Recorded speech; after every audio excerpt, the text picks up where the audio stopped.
love me so much more than I could ever know. Your love is deeper than this world will ever show. And all of life's beauty shines around this moment now. The sky and the cliffs, they seem to change my life somehow. And I will never be the same, will never be the same. Whoa, whoa, whoa, I will never be the same, never be the same ever again. Well, here I am waiting, Lord, my life is just for you. Please unfold all the plans that you would have me do. And if all the world's just a breath and nothing's here to stay, then all of the love we feel will save us anyway. And I will never be the same, will never be the same.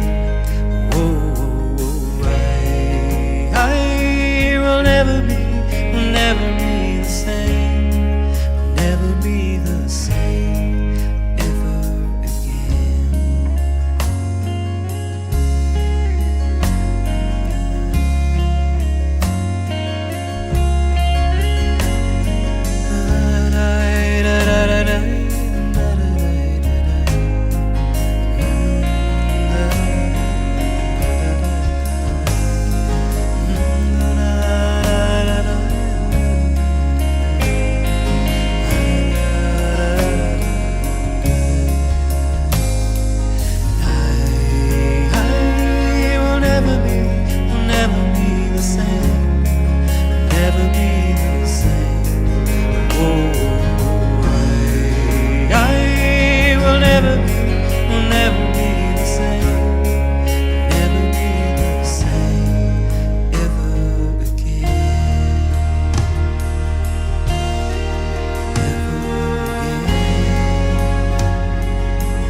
Hello and welcome to SDAQ&A.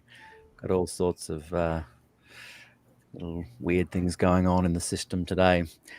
I think a lot of people in my area are on Wi-Fi, and so I hope it's not too glitchy today, and I hope it doesn't drop out, because today is such an important topic. It's a topic that is going to put SDAQ&A's reason for being to the test. We've survived many shows where we have interviewed vaxxers and anti-vaxxers, women ordination supporters, anti-women's ordination, and many other topics in between. And we've survived and we've thrived and we've demonstrated that we can have robust conversations. I'm not all for finding the center. I'm not Mr. Sit on the fence, peace, love, let's just have a good time together. I love the biffo and the conversations that can get heated and robust, those civil, the diverse conversations. I think it's important for them to be had in a social public forum. But I think the goal of SDAQ&A is also to find common ground. And each of these people represented here, I've just gotten to know Ray recently on the panel, doing a couple of shows with him. Brendan, I've known for a few years. David and I go back at least to the 1930s. Long time. And Arden, I've known since when you were in primary school, I think, Arden. And so we kind of exemplify this very thing where we all hold very diverse views, but there's a common ground. There's a sense of camaraderie over some of these common things. Even in the case of Arden and David, we kind of grew up in the same area, and so keep in mind as we have this discussion today, everyone, that the goal is civil discourse. Robust nature is fine, but that we can somehow represent a sense of open discourse on a platform that allows for that to happen. Does that make sense? I'm going to introduce the panel more clearly in a moment. Welcome everybody that is watching. As expected, I knew there'd be a big audience today, and it's really great to have you all watching. It also did occur to me, for those who feel that, you know, representation of equity of representation is important, that initially this panel was looking largely white, male, middle-aged, give or take 10 years. And though that didn't concern me, it did prompt me to point out that this is a conversation starter.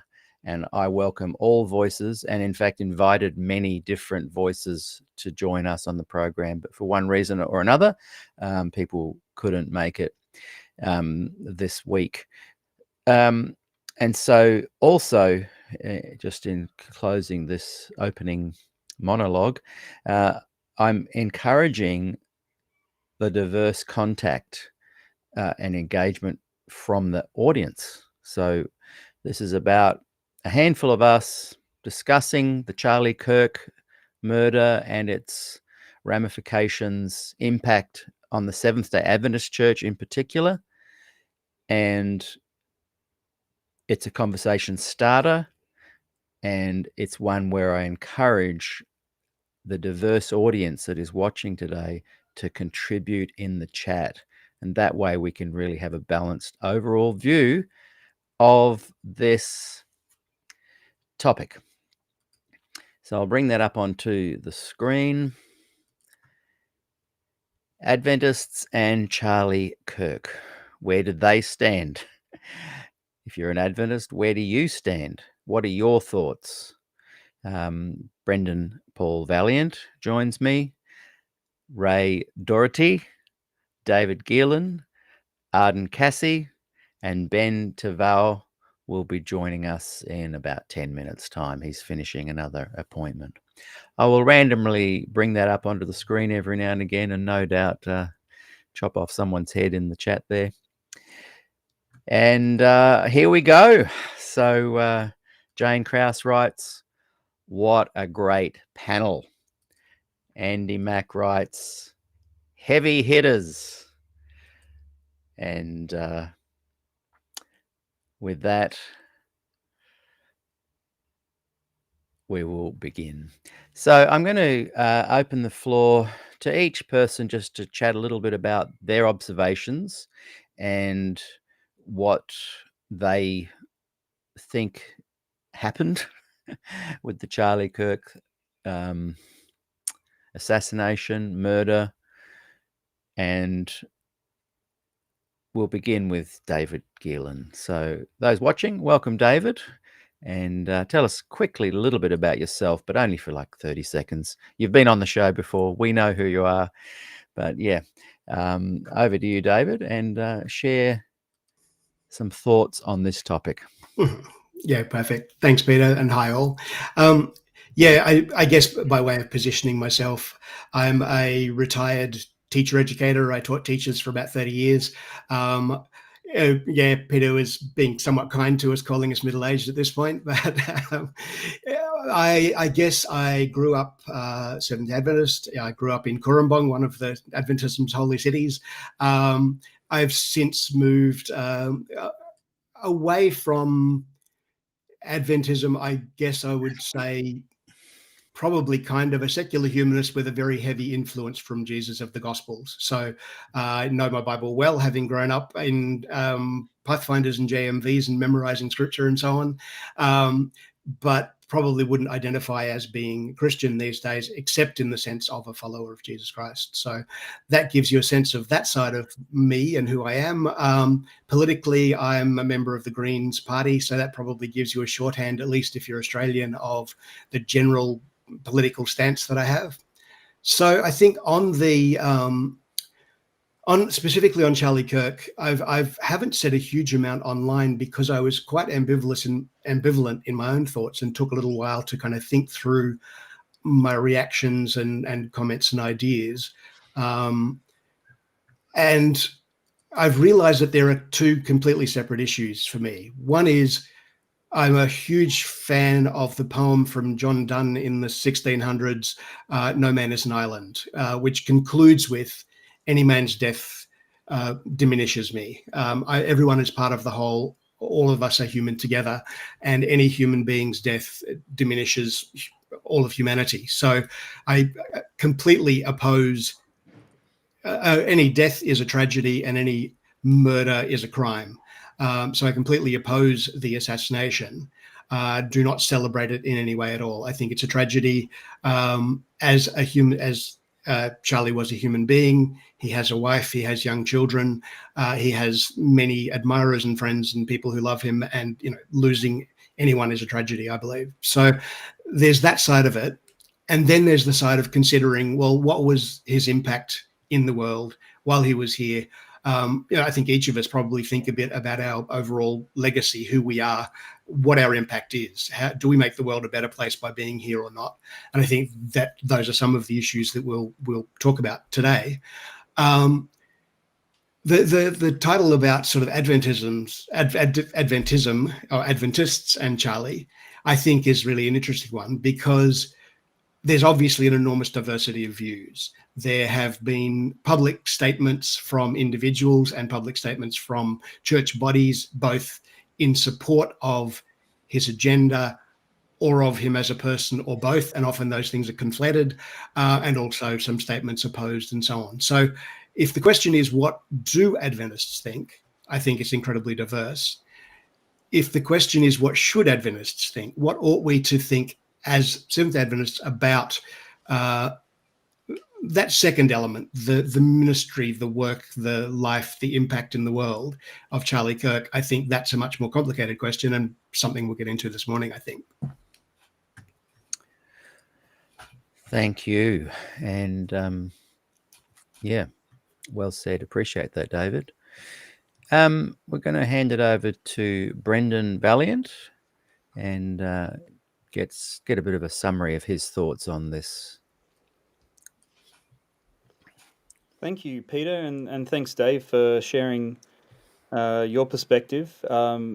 So Brendan Valiant, been on the show quite a few times now, and I'm an exiled Adventist, I former Adventist, not by choice at the beginning, but very happy with it these days. I run a non-denominational church here on the border in the Gold Coast Tweed area.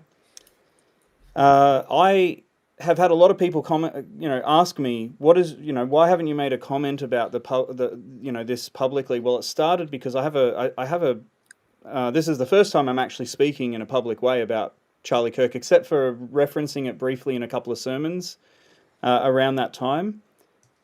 Largely because I have a rule, it's the 24-hour rule, So when something significant happens, I wait until we have more knowledge of the situation.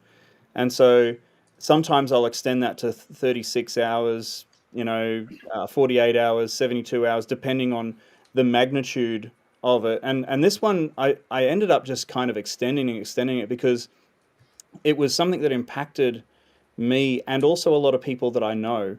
I might be Australian, and I've had some people comment about that. What does this even matter to you? Well, we're in a very global world where you can get to know people over social media and have a connection with them, even if you're not in the same country. And I've watched Charlie Kirk's material for years, and so it's like he's been invited into our home. So when it happened, I remember I just woke up and saw it on my on social media basically, and I walked into where my wife was, who had already woken up, and I was like, "Did you see?"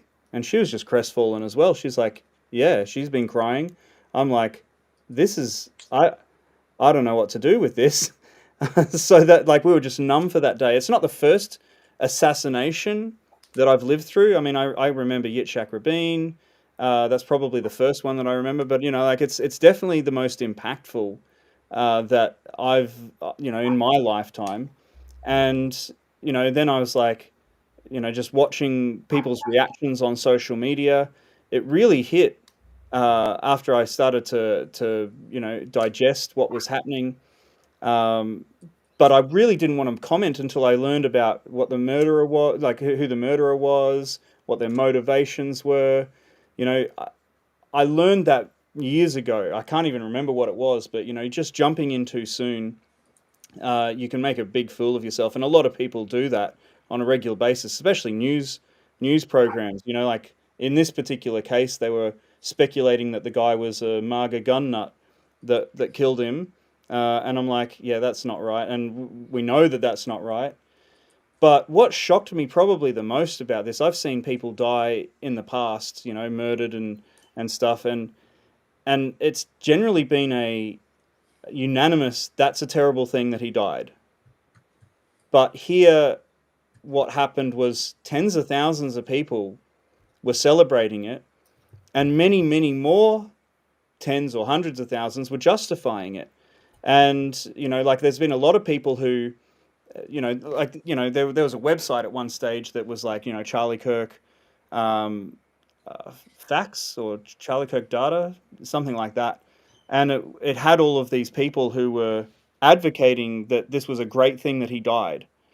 And then you've got the kind of people who seem a bit more moderate and they say, we strongly condemn murder. This was a husband and a father. But, you get what you... and this is actually one of the statements that we'll probably look at today. One of the Adventist institutions that came out basically said, you reap what you sow. And I'm like, that's basically saying he deserved what he got. And I'm like, this is not acceptable.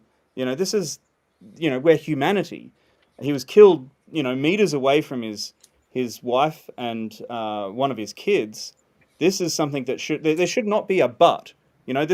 We condemn murder, but, no, we just condemn murder. How hard would it be for that? So that kind of shocked me, not only to see that in the world, but to see that in the church. And then the attacks on his character, like it's one thing to attack someone when they're alive. It's another thing to, and to their face, but and that's kind of why I've waited for something like this, because it really, there's a lot of false accusations going around about this man and what he stood for, what he believed. And I'll tell you, it does make me, there's a bit of indignation about this, because this was a person that I respected, and I still respect what he stood for. And to see, I've even created a bingo card for today. But like, let's see how many things I get accused of today. But it's terrible that these are the things that get thrown around by people who are very brave on a keyboard, but I mean, you've invited a lot of people who refuse to come on the show for various reasons. Where is that same willingness to dialogue? I guess is what, and that's what he stood for. What he ultimately stood for was going around and talking to people, and giving the microphone in many cases to the people who disagreed with him the most vehemently. The only people I've ever seen him actually shut down and say, "Get off the mic," were people who advocated for white supremacy. But I've never seen him tell people to get off the mic who were advocating for things that he disagreed with in the other stand, in the other side of the equation. So that's my initial reactions and my thoughts. Great. Thank you, Brendan. Appreciate that a lot. Thanks for coming on the show. I'm noticing so many comments coming here beside that I will not be able to keep up with. So I'm going to try the old bring them onto the screen thing. If you've written something prior to my just doing this now, then you might want to write your comment again, because we will have it now onto the screen so that people can have their say in real time, and if people want to read it, they can, and hopefully it's not too off-putting. Let me know if you think it is, and we'll take it down. It's great to have Arden Cassie here with us. Arden, I'm going to bring you on now and get you to share a brief summary of your thoughts, and thanks for coming on the show last minute. And Arden and I go way back, as I said, and even have enjoyed playing music together. So good to have you on the show today, Arden. We should do some music together again, Peter. I think that'd be good. I know. I'm mainly a YouTuber now, not a performer anymore. Sorry, he's a professional streamer, everybody. Hello, everybody. My name is Arden. My pronouns are she, her. I'm born and bred in Cooranbong. Grew up there. Knew Peter through many of his famous bush dances, of which I miss greatly, actually. I now live in Newcastle, which is about 40 minutes up the road from Cooranbong. And although I don't claim to be an Adventist anymore, I do still claim to be a Christian. I float around a couple of different churches, from Baptists to Uniting Churches to non-denominationals to... the moment I'm sort of landing over at a Uniting Church. That seems to be the place that is happy to have me there, and happy to have me as part of, I suppose, their church family, and that's where I feel welcome. So that's where I often find myself. I do a lot of advocacy for transgender people in the Newcastle Hunter region as well. That keeps me pretty busy as well. So I guess sort of with that opening, it sort of goes without saying that I feel like I have to acknowledge that two things. The first is that I'm extremely grateful to live in Australia, a country where political violence is not becoming the norm. I think that's something that's really scary for the world, especially to see that happening in America, which has sort of claimed to be the leader of democracy globally, to get to a point where political violence and assassination is becoming common, I think, is really antithetical and opposite of what it means to live in a free democracy, where everyone is able to have their say, and the community is able to get together and decide what's best for them. And that's the whole idea of democracy. And I think when individuals decide to take their political views into their own hands in the way that that occurred here was unacceptable of a modern democracy, and not something we expect to see.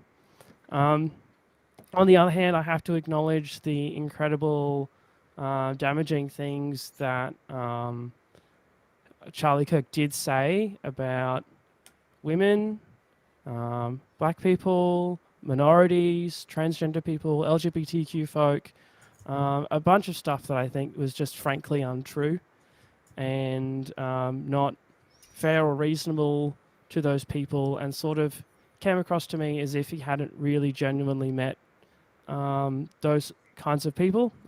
We might disagree on that, but that's probably my opening sort of take. We'll see where we go from there. Hey. Thank you so much, Arden. Good to hear your thoughts on that. And welcome to Ben Taval as well, who has just joined us. And good to have you here, Ben. We're just going through a quick summary. We've heard from David and Brendan and Arden, and we're going to listen to Ray Doherty now as he shares a little bit of his general views on this topic, Charlie Kirk, and the recent events and what has transpired and how it impacts the Seventh-day Adventist Church. So after Ray, we'll get you to have a comment as well. Also, the chat I've brought onto the screen so people can read what the audience is thinking and saying in real time. And yes, apologies that my donation support QR code does cover up the top comment, but as it goes down, you'll get to see it. And I do leave that there because, any few cents or dollars you can send my way really helps to promote the channel, and I pour the money back into it. We run 3 days a week, and I certainly enjoy having SDA&A as my platform to discuss all things SDA, revealing Adventism one conversation at a time, a former Adventist looking in from the outside. So, Ray Doherty, over to you. Share with us some of your thoughts. Hello, and thank you, Peter, for having me. Just a little bit about me for those who don't know. I am the only American here on the panel, I think, tonight. Yeah. But I am an American conservative. Charlie was actually a little bit younger than me, but insignificantly so. So I've known about Charlie pretty much since he founded his Turning Point USA, and I'm pretty sure I can't remember with specificity, but I'm pretty sure I heard Rush Limbaugh talking about this young kid Charlie Kirk when he would have been 18, I would have been 19 or 20, and this new thing he was starting.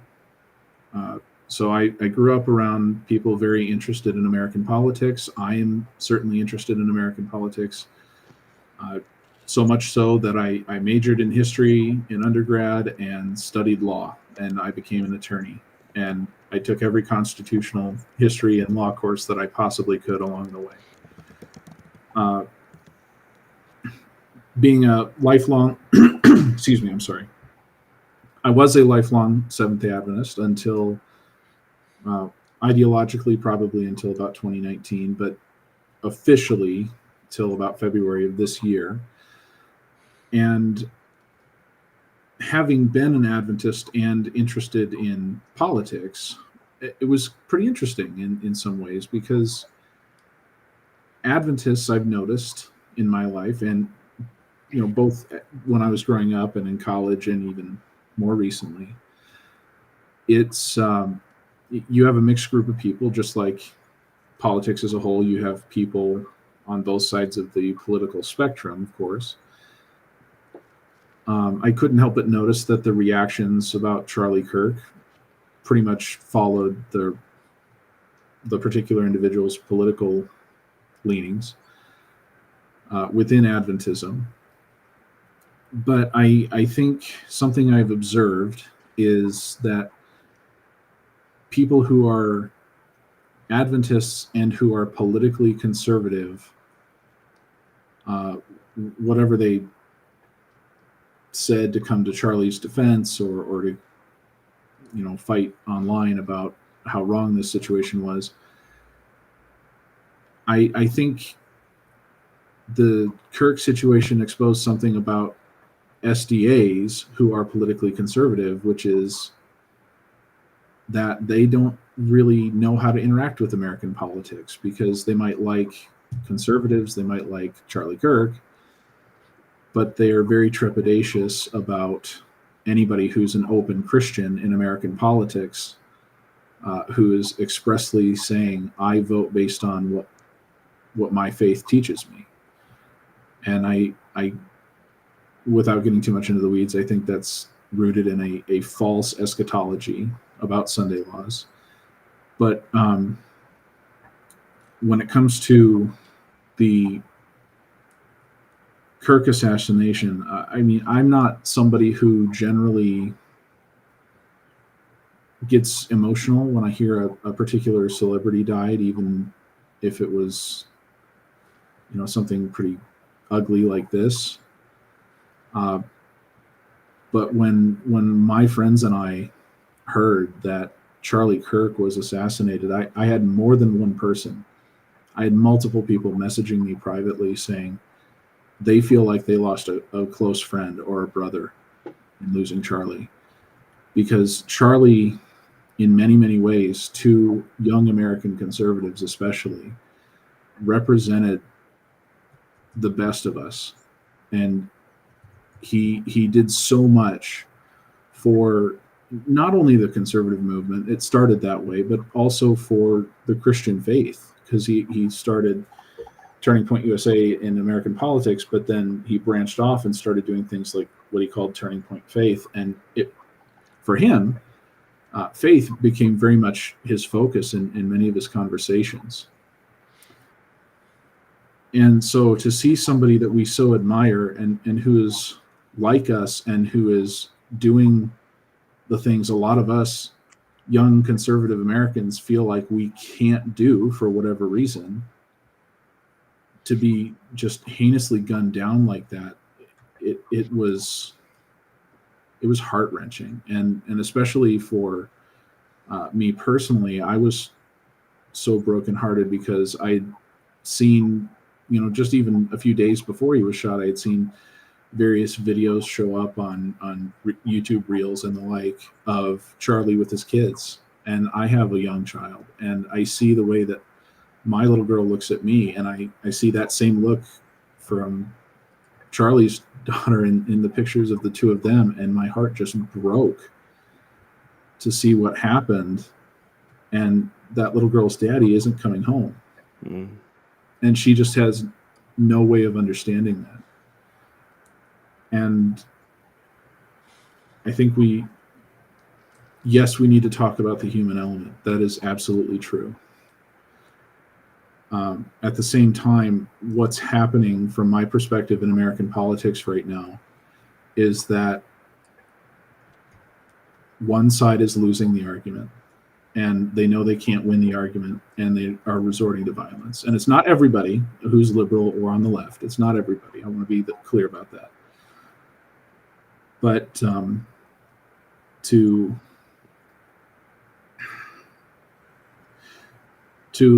look at somebody who his entire business model was to create conversation and see the vitriol against him is pretty disheartening. That wasn't maybe where I meant to go in the introduction, but I think that's a good starting point for now. Thank you very much, Ray. And there's such a heart component to this. And thanks for sharing your feelings on this. Ben Taval, good to have you on the program today.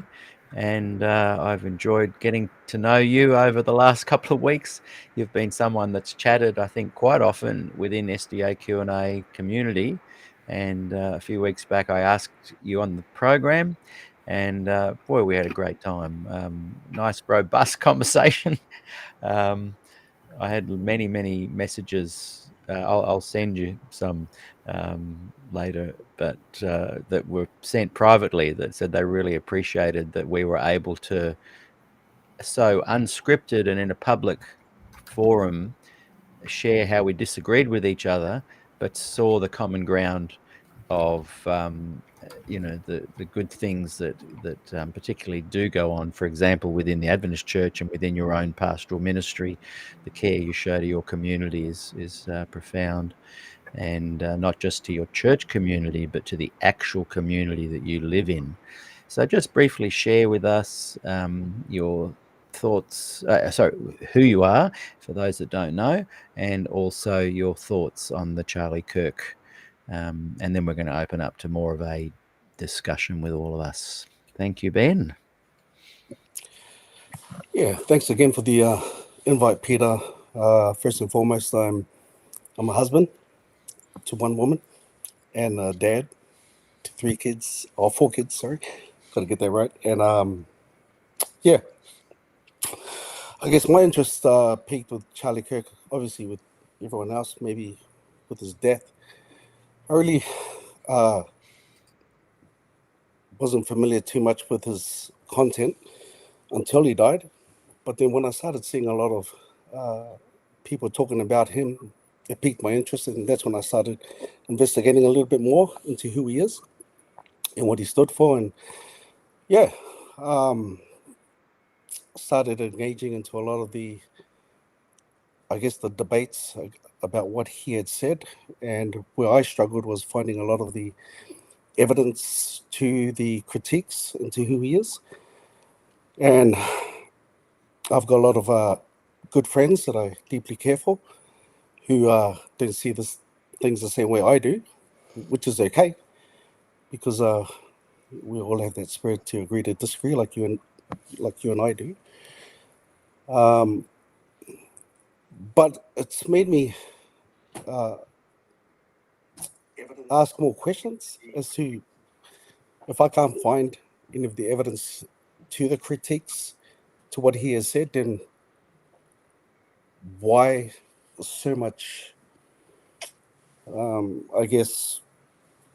scrutiny into who he is and into what he was about? And so for me, it's put a bit of pressure onto me and a little bit more respect onto who he is, onto freedom of speech, and that kind of doesn't sit well with me when freedom of speech is threatened. And I can understand that freedom of speech can come in different ways, depending on where you're looking at it, from the left or to the right. But for me, yeah, I just wanted to share my piece today. I'm also a person who likes to critically analyze stuff. I really want evidence. And so if anyone on here can maybe help me sway me to a different view, then that's all good. But what I'm actually looking for is a robust conversation like you and I did, as to if there's any evidence out there to the critiques about Charlie Kirk, then please bring it. I'd love to hear it. And and just go from there. But if not, I think where I stand today is I agree with most of what he has said. I mean, I don't agree with some of the way he communicated things. Could have come across arrogant at times. There's a couple of theological things that I don't agree with him on. But what I do respect about Charlie is that at least he took a stand, for something. And I guess at the end of it, he died for it. And so, yeah, that's piqued my interest a lot. And I guess that's why I'm here. Join the conversation. Thank you. Thank you, Ben. Appreciate that. I've heard people say, would Jesus have stood for some of the things that Charlie Kirk stood for? And I don't think that's the point. I think this freedom of speech notion that you're raising there, Ben, is a good one. And even vile speech is protected. I guess it's when it leads to hate and actions that turn into violence that there's a problem. And I guess those on the left are saying that perhaps his rhetoric was just about to turn into that kind of violence. Ironically, the violence turned on him. Totally agree. And those on the leading a bit more to the right are saying no, that kind of speech whether vile, whether you agree with it or not, should still be commended and allowed. And in some ways, we're proving that today.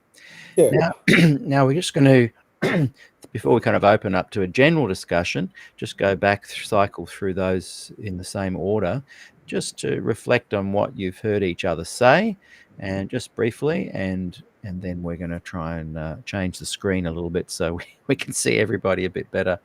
And so, David, just back to you. Any thoughts raised by the things you've just heard? Yeah, so I think just kind of listening to the other panel members, and also keeping an eye on the chat. I think I was just going to say, and keep an eye on the chat. Yes.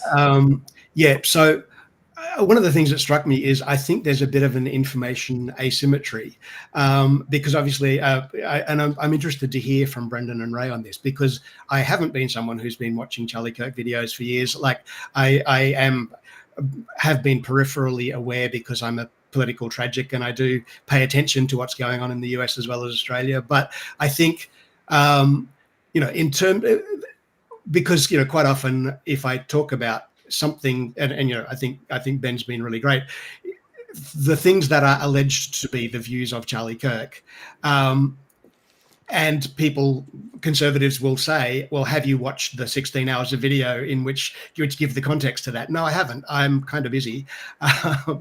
So it means I know less than I think I probably should actually to make a lot of these cases. And so I'll be interested to hear from you guys. I wonder whether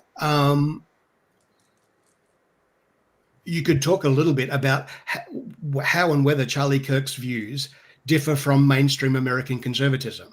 Because I think if it is just mainstream American conservatism, I think he did some interesting things recently around Israel. I think, there are a number of things where perhaps he diverged. So I think that's interesting to know, because is the debate about Charlie Kirk's views, or is it just about mainstream American conservative views? And then I guess the other thing that I did want to just say is there is some dialogue in the chat about Erica that I think is verging on misogynistic, about trying to characterize her by her past and so on. And I think it would be great if we, no matter what our political stances, do treat everybody involved in this with respect. And this is a widow in a recent tragedy. So some respect there, I think, would be a really good thing as well. Agreed. Yeah. And Brendan, your thoughts on what has been said so far, and including the comments? Going back to one thing that came to my mind when Ray was speaking, that was a huge thing for me as well. My kids are about the same age as Charlie's kids, and so when it happened, I'd probably seen similar videos that you'd seen, Ray, and that was a gut punch to me, because I was like, oh my goodness, like, what was this? But I also agree that the free speech is the biggest issue here, not having voices silenced. I believe the only the solution to bad speech is better speech, and when you bring these things out into the light, that's when they can, when bad speech can be dealt with, when what people call hate speech can be dealt with through better speech. I like what you were just saying there, Dave, in the sense that you're open to learning more about the context, because that's something, like if any of us lived with such a prolific amount of content online, and someone wanted to do a hatchet job and come up with the worst examples of things that we've said, it would be very, very easy. And we see that all the time in the media. Charlie Kirk, like, there's months worth of content that people can sift through.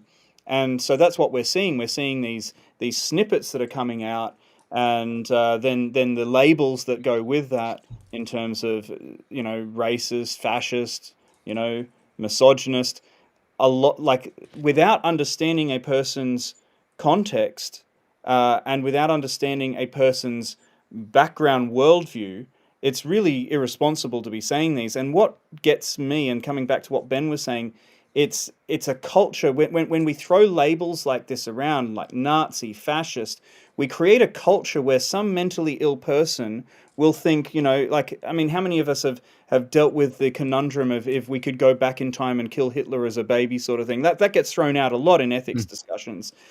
Some mentally ill person is going to go, well, that's a Nazi. Nazis are the one group that is justified to be killed. And that's when you get tragedies like this. I mean, we're seeing it right now in England, where, it feels like it's intentional, where Starmer has just reduced Nigel Farage's, his bodyguards by 75%, and has gone on a massive campaign, him and the whole cabinet, calling Farage a racist. Like, just it's on steroids now, and you're like, what's going to happen? Well, we know what's going to happen. We saw it happen only a few weeks ago. When you call someone these horrible things enough, someone who with mental illness is going to act on it. That's what happened then. That's what happened. It's happened many times in the past, and this is what's got to stop. This is the solution to it. What we're doing today is dialogue, is being able to respect each other, even if we disagree. We can respect one another. Yes. Yeah. Yeah. I agree. Well said. And Arden, I think you are next. I think it's interesting to hear comments about respect when I'm not someone who ever felt respected by anything that Charlie Kirk had to say. In Australia, I think it's laughable that we get caught up in this conversation about freedom of speech, when in Australia, under Australian law, we have no such legislative freedom. We do not have a Bill of Rights. In fact, we have laws that say, hey, language that incites to violence is actually a criminal offence. So it seems a bit funny to be talking about being a free speech warrior when that's not really how it works here. And I think that in general, I don't think that people should be free to say whatever they want without consequence. There's sure, say what you want, but there's also consequences to the words that you say, whether that just be you hurt someone's feelings, they don't want to hang out with you anymore, they don't trust you anymore, or worse. There are consequences to the speech, I guess, is one of those things that comes up for me particularly.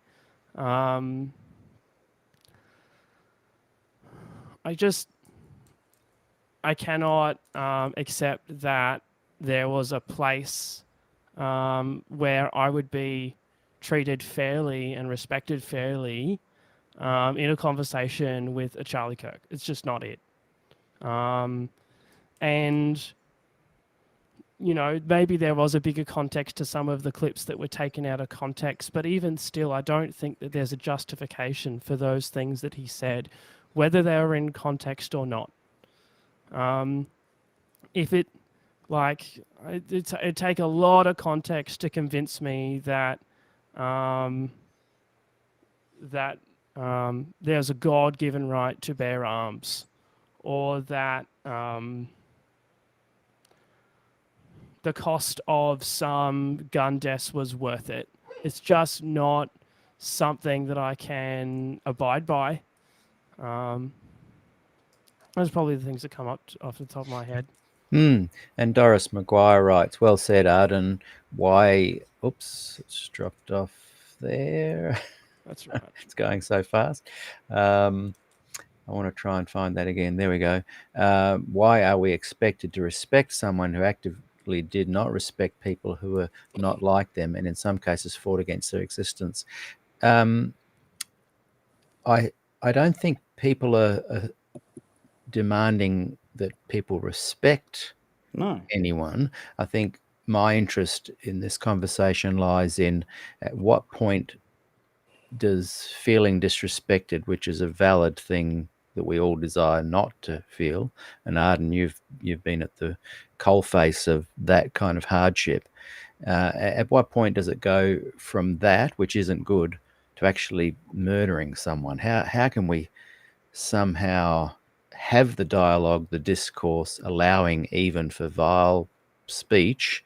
How do we adjudicate that in a successful way, like you say, of cause and effect, without it leading to violence? There are those on the one side who want to have the dialogue, and there's those on the other side who are saying, let's just not have the dialogue. Where's the sweet spot in the middle, do you think? Sorry, Arden, I'll just, when I talk, it's cutting you off for some reason. I'm not doing that on purpose. So where's the sweet spot, I guess, is what I'm saying. Arden, back to you. I don't think we're saying we shouldn't have the dialogue. I think everyone here is very happy to agree that we shouldn't have the violence. I agree. And I think that is that's actually a cultural issue about what is acceptable in a society, more than it is about a question about what speech is acceptable. Because there's enough. I don't think it's like really complicated when violence does occur, and then there's a blame game that follows as to who was responsible, and especially when that blame game is also politically motivated one way or the other. That's when we get into a huge mess. Yeah. No, I hear you. And Rochelle writes, Charlie Kirk may have had the right to say the things he said, but that doesn't mean it was right for him to say them. That's a nuanced thought there. Ray, let's hear your thoughts. Thanks, Arden. Appreciate that. Ray? Yeah, so I have several different thoughts from different things. Talking about a little bit of context, let's say. Charlie Kirk represented a very traditional form of what we call American conservatism. Very much in favor of the family, very much in favor of life, of strong law enforcement on crime, those sorts of things. He was also a coalition builder, because the American political right is not a monolithic group. You have traditional conservatives who are, I don't know what percentage, but let's just say they're like 25% of what's considered the American right. You also have moderates. You also have what we call libertarians. I don't know if those terms mean the same thing over there, but they have differing views amongst different groups on the so-called right. And it can be hard to build coalitions within that. And part of what made Charlie Kirk so impactful is he got people from all different perspectives to come together in one unified coalition, political coalition. And he was a very significant figure in American politics, not just in 2024 with the re-election of President Trump, but even before that. Talking about free speech, I think some context is also warranted there. I actually agree in part with Arden, what you were saying, that we have free speech in the United States in ways that other parts of the world, even other English-speaking countries, do not. We like to say it's because of our Bill of Rights. It's actually because of our constitutional order, the belief from our founding in what we call ordered liberty, and that's a whole discussion unto itself. But when it comes to the rules of what is free speech in the United States is not consequence-free speech. It means that the government is not going to silence me on the things that I say. I have every right to call, I'll pick on somebody on the other side of the aisle. I have every right to call Bernie Sanders an evil socialist in this country. My employer could fire me tomorrow for saying that, and my First Amendment rights have not been violated because it's not a government actor. You have every right in the United States to call somebody a fascist when, even though it's not true. Now, there are rules about slander and libel and those sorts of things, but that's a very, very high standard. Free speech does not protect, say, calls to violence. No amount of simply calling somebody a name is necessarily a call to violence. If I start posting on my Facebook page tomorrow, hey, everybody, let's go storm the capital of the state of Nebraska on whatever day, that's a call to violence, and that is not protected speech in this country. I can be arrested and charged with a crime for that, incitement specifically, or even criminal conspiracies. So American free speech is not consequence-free speech. That said, we don't have the right, as it were, to go try and silence each other. We don't, and by right in that context is more of a moral question than a legal one. It's not right for me to get a bunch of people on Twitter or X to demand that Walmart cancel an executive, although that's legal. So there's a lot of nuance there in ways that people don't always see, even Americans don't always see. If I commit a crime in the name of expressing an idea, that is not protected speech because of the crime. So there's a classic case about flag burning where, or maybe it wasn't flag burning, it was a draft. No, it was a draft card. Somebody in the Vietnam War era burned his draft card, and he was charged with a crime. And he argued that it was protected free speech because he was protesting the Vietnam War. If memory serves, the outcome was that no, the conviction can stand because the draft card was property of the government, and he was arrested for destroying government property. So if I go buy a flag, any flag, and burn it on my own property and am within the law otherwise, that is protected speech. If I steal your flag from your flagpole in your yard and burn it, that is a theft and destruction of property. So that is not protected speech.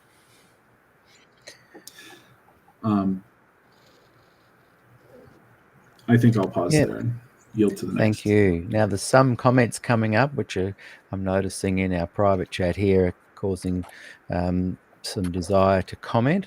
Ellen White Reconsidered has written, Ray, you're the appropriate one to discuss American politics, and that is very true, and it's really good to have Ray on the program. Keep in mind, though, that this is about how does the whole Charlie Kirk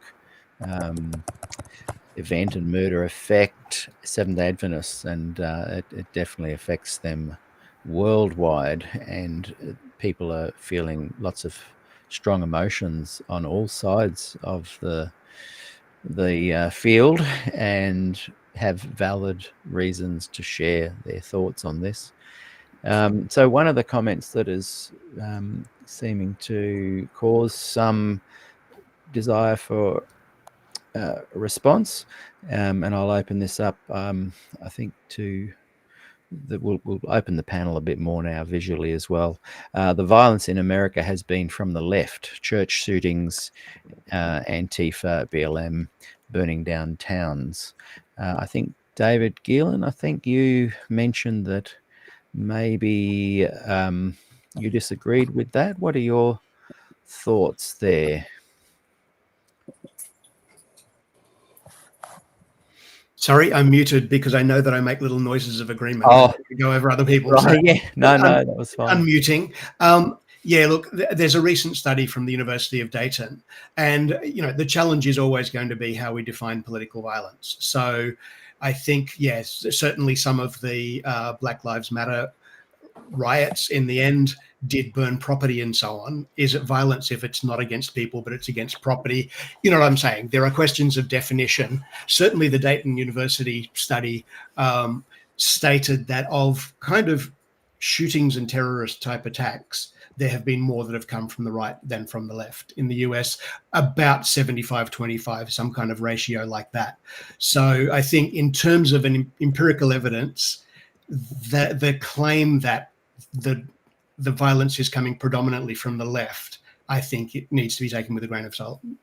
Well, actually, Brendan? I'm gonna push back a little bit on that, because just the other day, Antifa assaulted a reporter, Katie Daviscourt, in, I think it was Portland.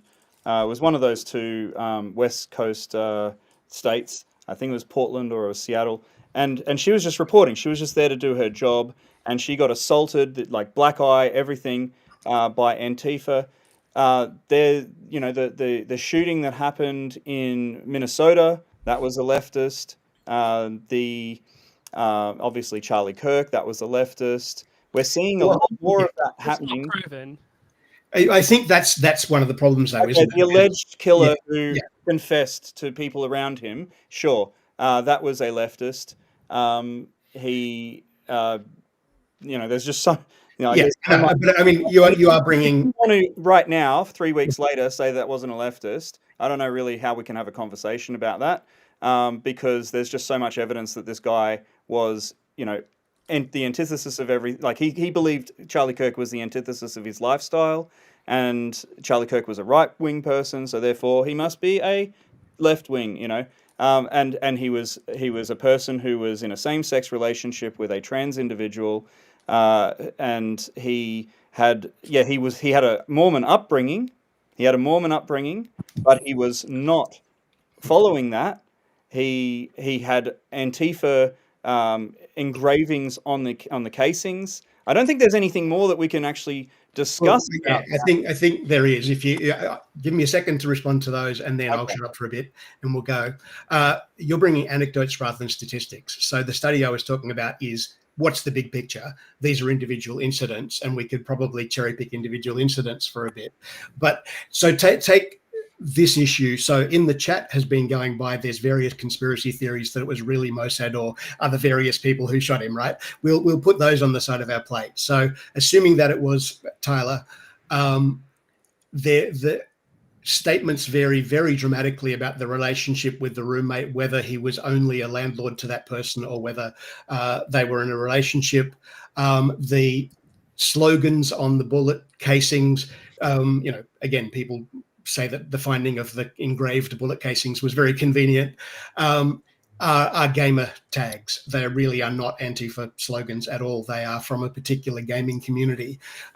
So what I guess I'm trying to get across is that some of these assignments of who is doing the violence are open to some interpretation, because there are so many conflicting accounts of what's actually going on. So this is probably a lot of what I'd like to jump in here. What media we consume, sure. what's telling you that sort of thing. But the idea that these are gamer tags, they're gamer tags within a certain subset of the gaming community that is Antifa, has Antifa leanings. Okay. So just one thing on Antifa. I think we agree that Australians and Americans and a lot of other people fought fascists in the Second World War and won. So being anti-fascist is not in itself an indictment, I don't think. The argument that because someone is anti-fascist, they are therefore a problematic and dangerous individual, I think is an interesting one. I mean, that's taking us far from where we are right now. So I'll shush for a bit. So I'm going to jump in, because a great American thinker named Mark Twain once said, there are three sorts of lies. There are lies, damned lies, and statistics.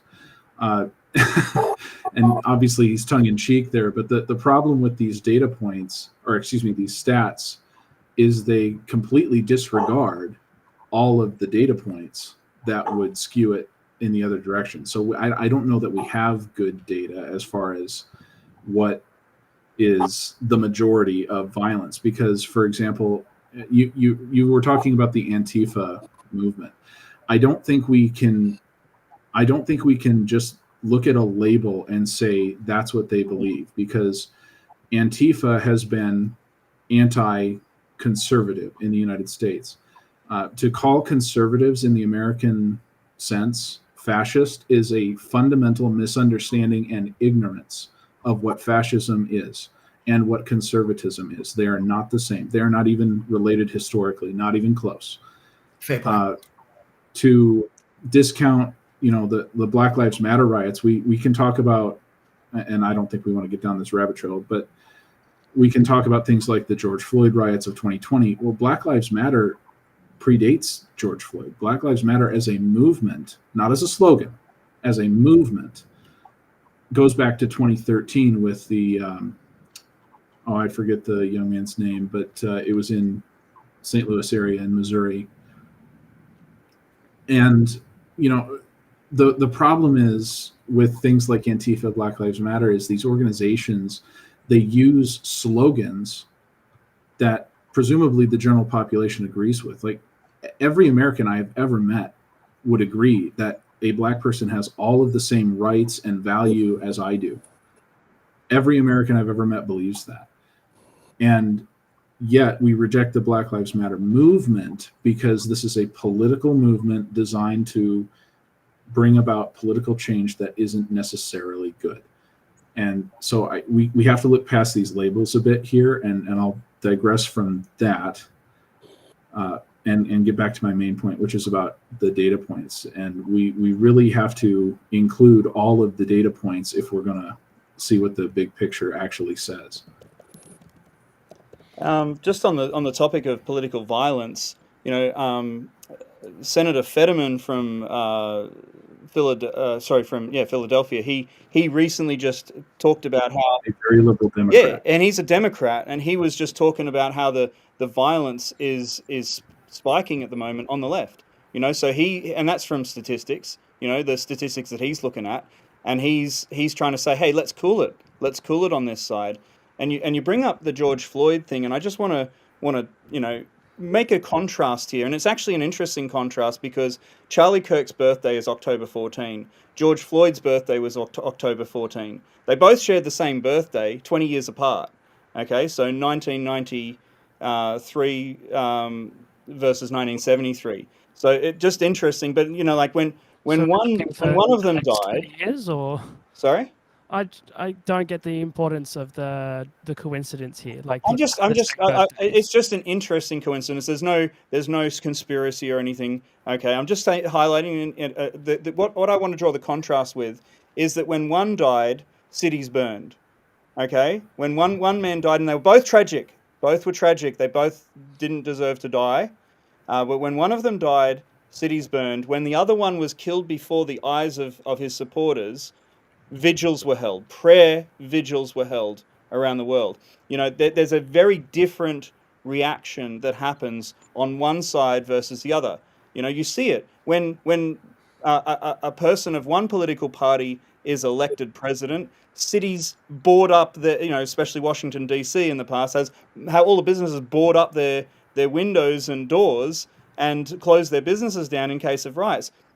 When the other side wins, nothing. It's like, there's no issues like that. So political violence is largely on one side because they resort when there's discourse, when there's dialogue, and one side immediately jumps to fascist, Nazi, racist, you really can't go much further than that except for violence. And you're exactly right, Ray, with what you were saying, because fascist tradition, it's one of the biggest lies of the last 100 years that fascism is a right-wing ideology. It's a left-wing. It's actually a left-wing ideology. It's the ultimate end of left-wing. Yes. Nazism means National Socialism. And Mussolini himself was a socialist who didn't think that it went far enough, and so he developed fascism as his answer to going a little bit further. Hitler didn't like socialism because it was too Jewish, because Marx.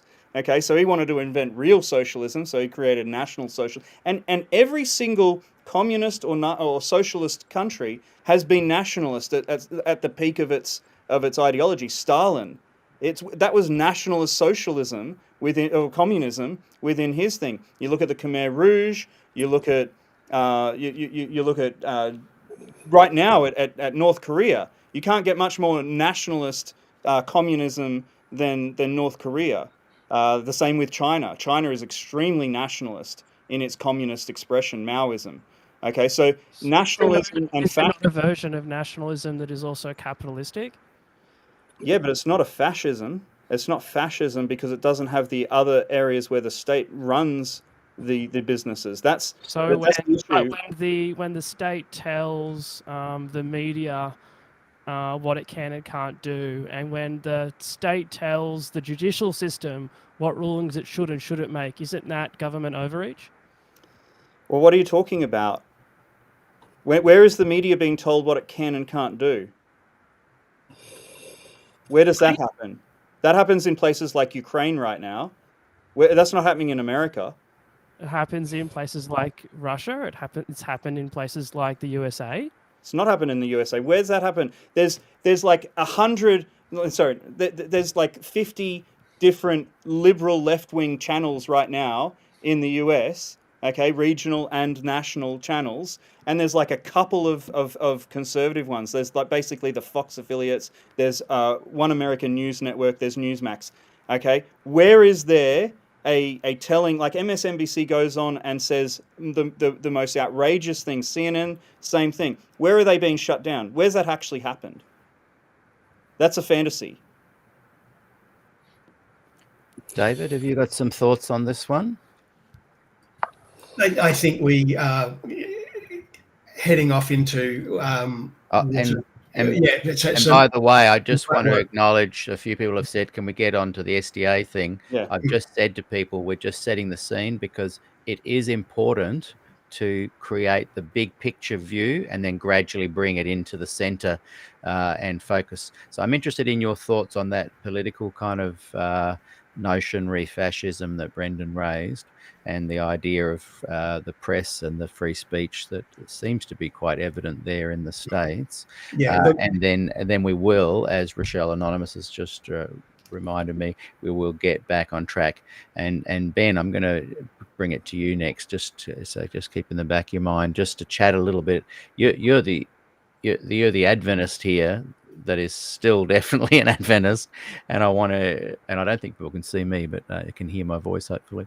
I want to hear your thoughts as we steer back into the Charlie Kirk and the SDA response. But before we do that, David, I am keen to hear just a little bit of your thoughts on what Arden. Yeah, no, look, I think perhaps the label fascist is unhelpful. I mean, technically, the fascists were specifically the Italians at the time of the Second World War, and other movements since have been labeled as being fascist adjacent or whatever. There are all sorts of issues on which, there is, as Ray mentioned earlier, there's a great diversity on the right, there's a great diversity on the left. I think people are not necessarily skilled at separating out things, as I did at the start, saying Charlie Kirk's death is a tragedy, and can we consider his legacy? Those two separate things. People will tend to go, I consider his legacy bad, and therefore I don't consider his death bad. You know what I'm saying? That the ability to articulate things, and particularly very young and passionate people, sometimes won't articulate things as clearly and carefully. I think a lot of the political history of authoritarianism internationally, I think we can debate that for a million years. I've did a post on a blog 15 years ago about, has communism killed more people, or has right wing? But you immediately have to decide whether Hitler is left or right, and so on. So I think those decisions, it's taking us fairly far into the weeds. So let's get back on topic. So as I said right at the start, I think there's a huge diversity. And as Ray said, it lines up pretty much on existing political lines. Basically, people have continued to believe what they believed. I think the eschatological piece is a really interesting one, though. People on the broad left seem to be saying, well, this is the lamb-like beast. This is the US apostate Protestantism hooking up with Roman Catholicism and all of that good Adventist eschatology. people on the right don't see it quite that way because they see, Christian leaders in conservatism, and they see conservatism as the bastion of Christianity against the godless abortionists. It's so I think in terms of how Adventists have responded, I think largely they've responded along those existing lines. So it'd be interesting to get into that, I think. Yeah. And we'll go over to Ben in a moment. Just as a pastor of the Adventist Church, what have you heard, like as you guys kind of chat together? I know Seventh Adventist pastors in this part of the world, at least, are fairly good at networking and keeping in touch. Share with us some of your feelings from that community. And then, Brendan, I do want to come to you just because David has hit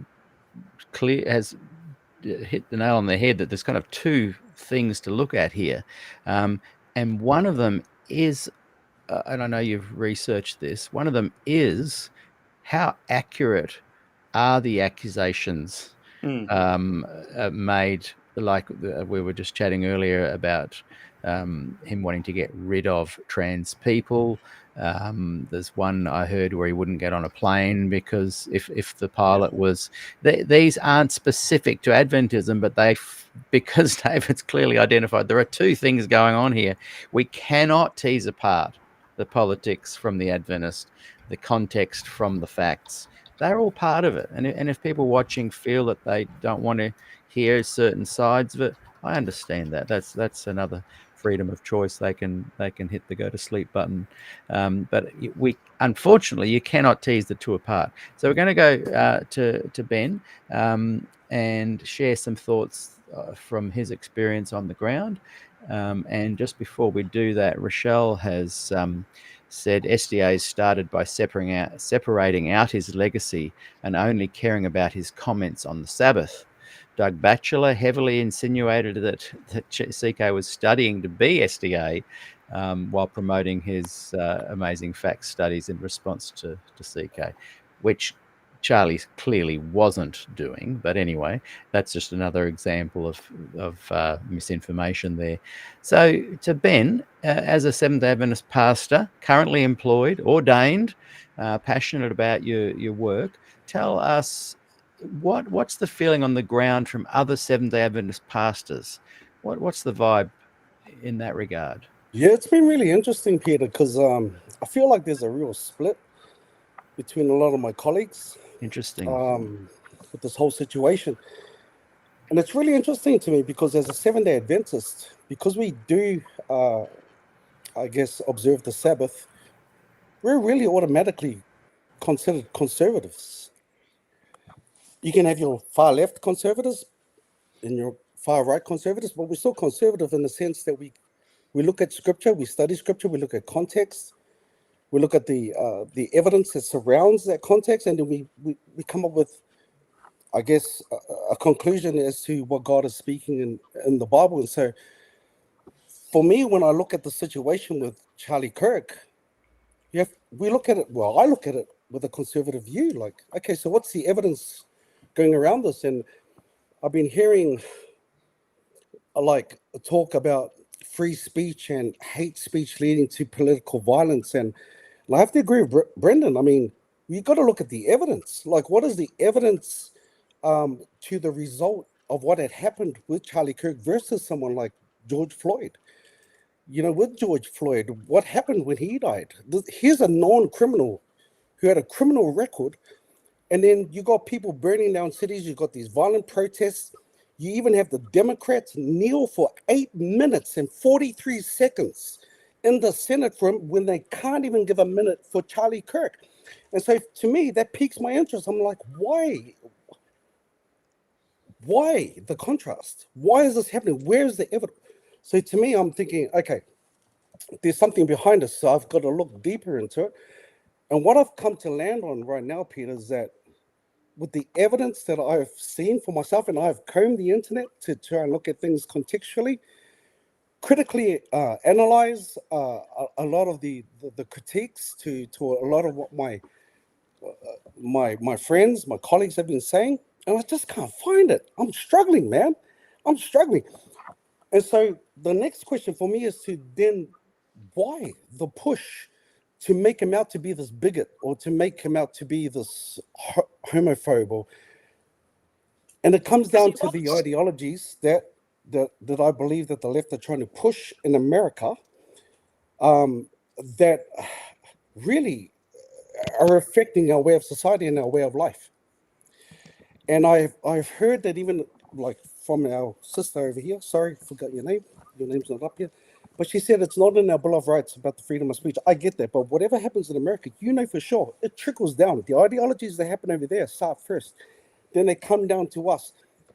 And so if that kind of influence is going to come down to where I am, and I'm a minority here, I'm an Australian, and I'm a minority, and it's going to hit home to me, then I've got to be prepared with good answers. I've got to be prepared with evidence to make sure that we can come together as reasonable people and have a healthy, robust dialogue. But we've got to find that that ground, you know, that's not built on emotional rhetoric, that's not built on what you feel, subjective morality. We've got to come to a common ground where we can really have a real conversation and say, right, here's the evidence, let's chat about it. And so that's what's concerning me at the moment, because I'm like, guys, I'm not seeing what you're seeing, but I'm open to seeing what you're seeing. Give me some evidence. And if you can't give me the evidence, then look, I've got to follow this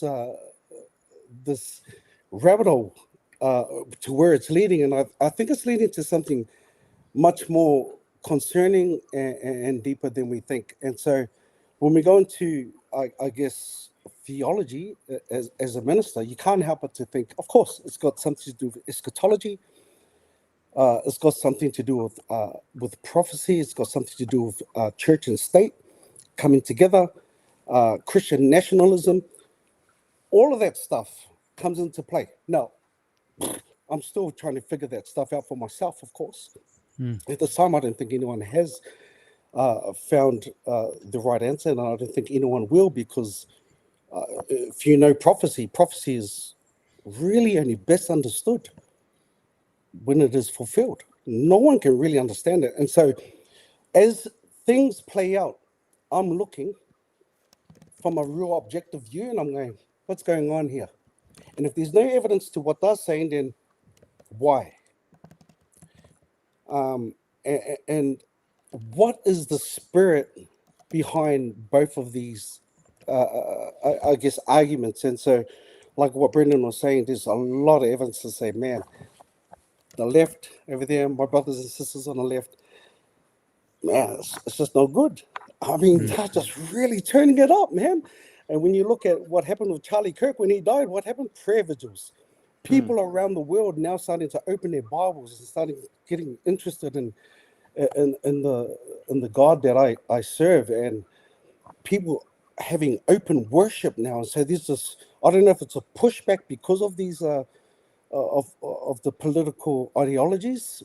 I'm hoping it's not, that it's more conviction from God, that they really want to know him. But it's happening. And you can see the huge contrast. And so to me, I'm not only interested, but it's a bit concerning, because if we can't see, I guess, if we can't come to terms with reality, then we can't really have a real conversation, to be quite honest with you. Thank you, Ben. Arden, I see you wanted to jump in there for a second. You got some I thoughts? had a couple of thoughts. I guess listening to the chat so far, I think we're going to have a really hard time if we disagree about statistics.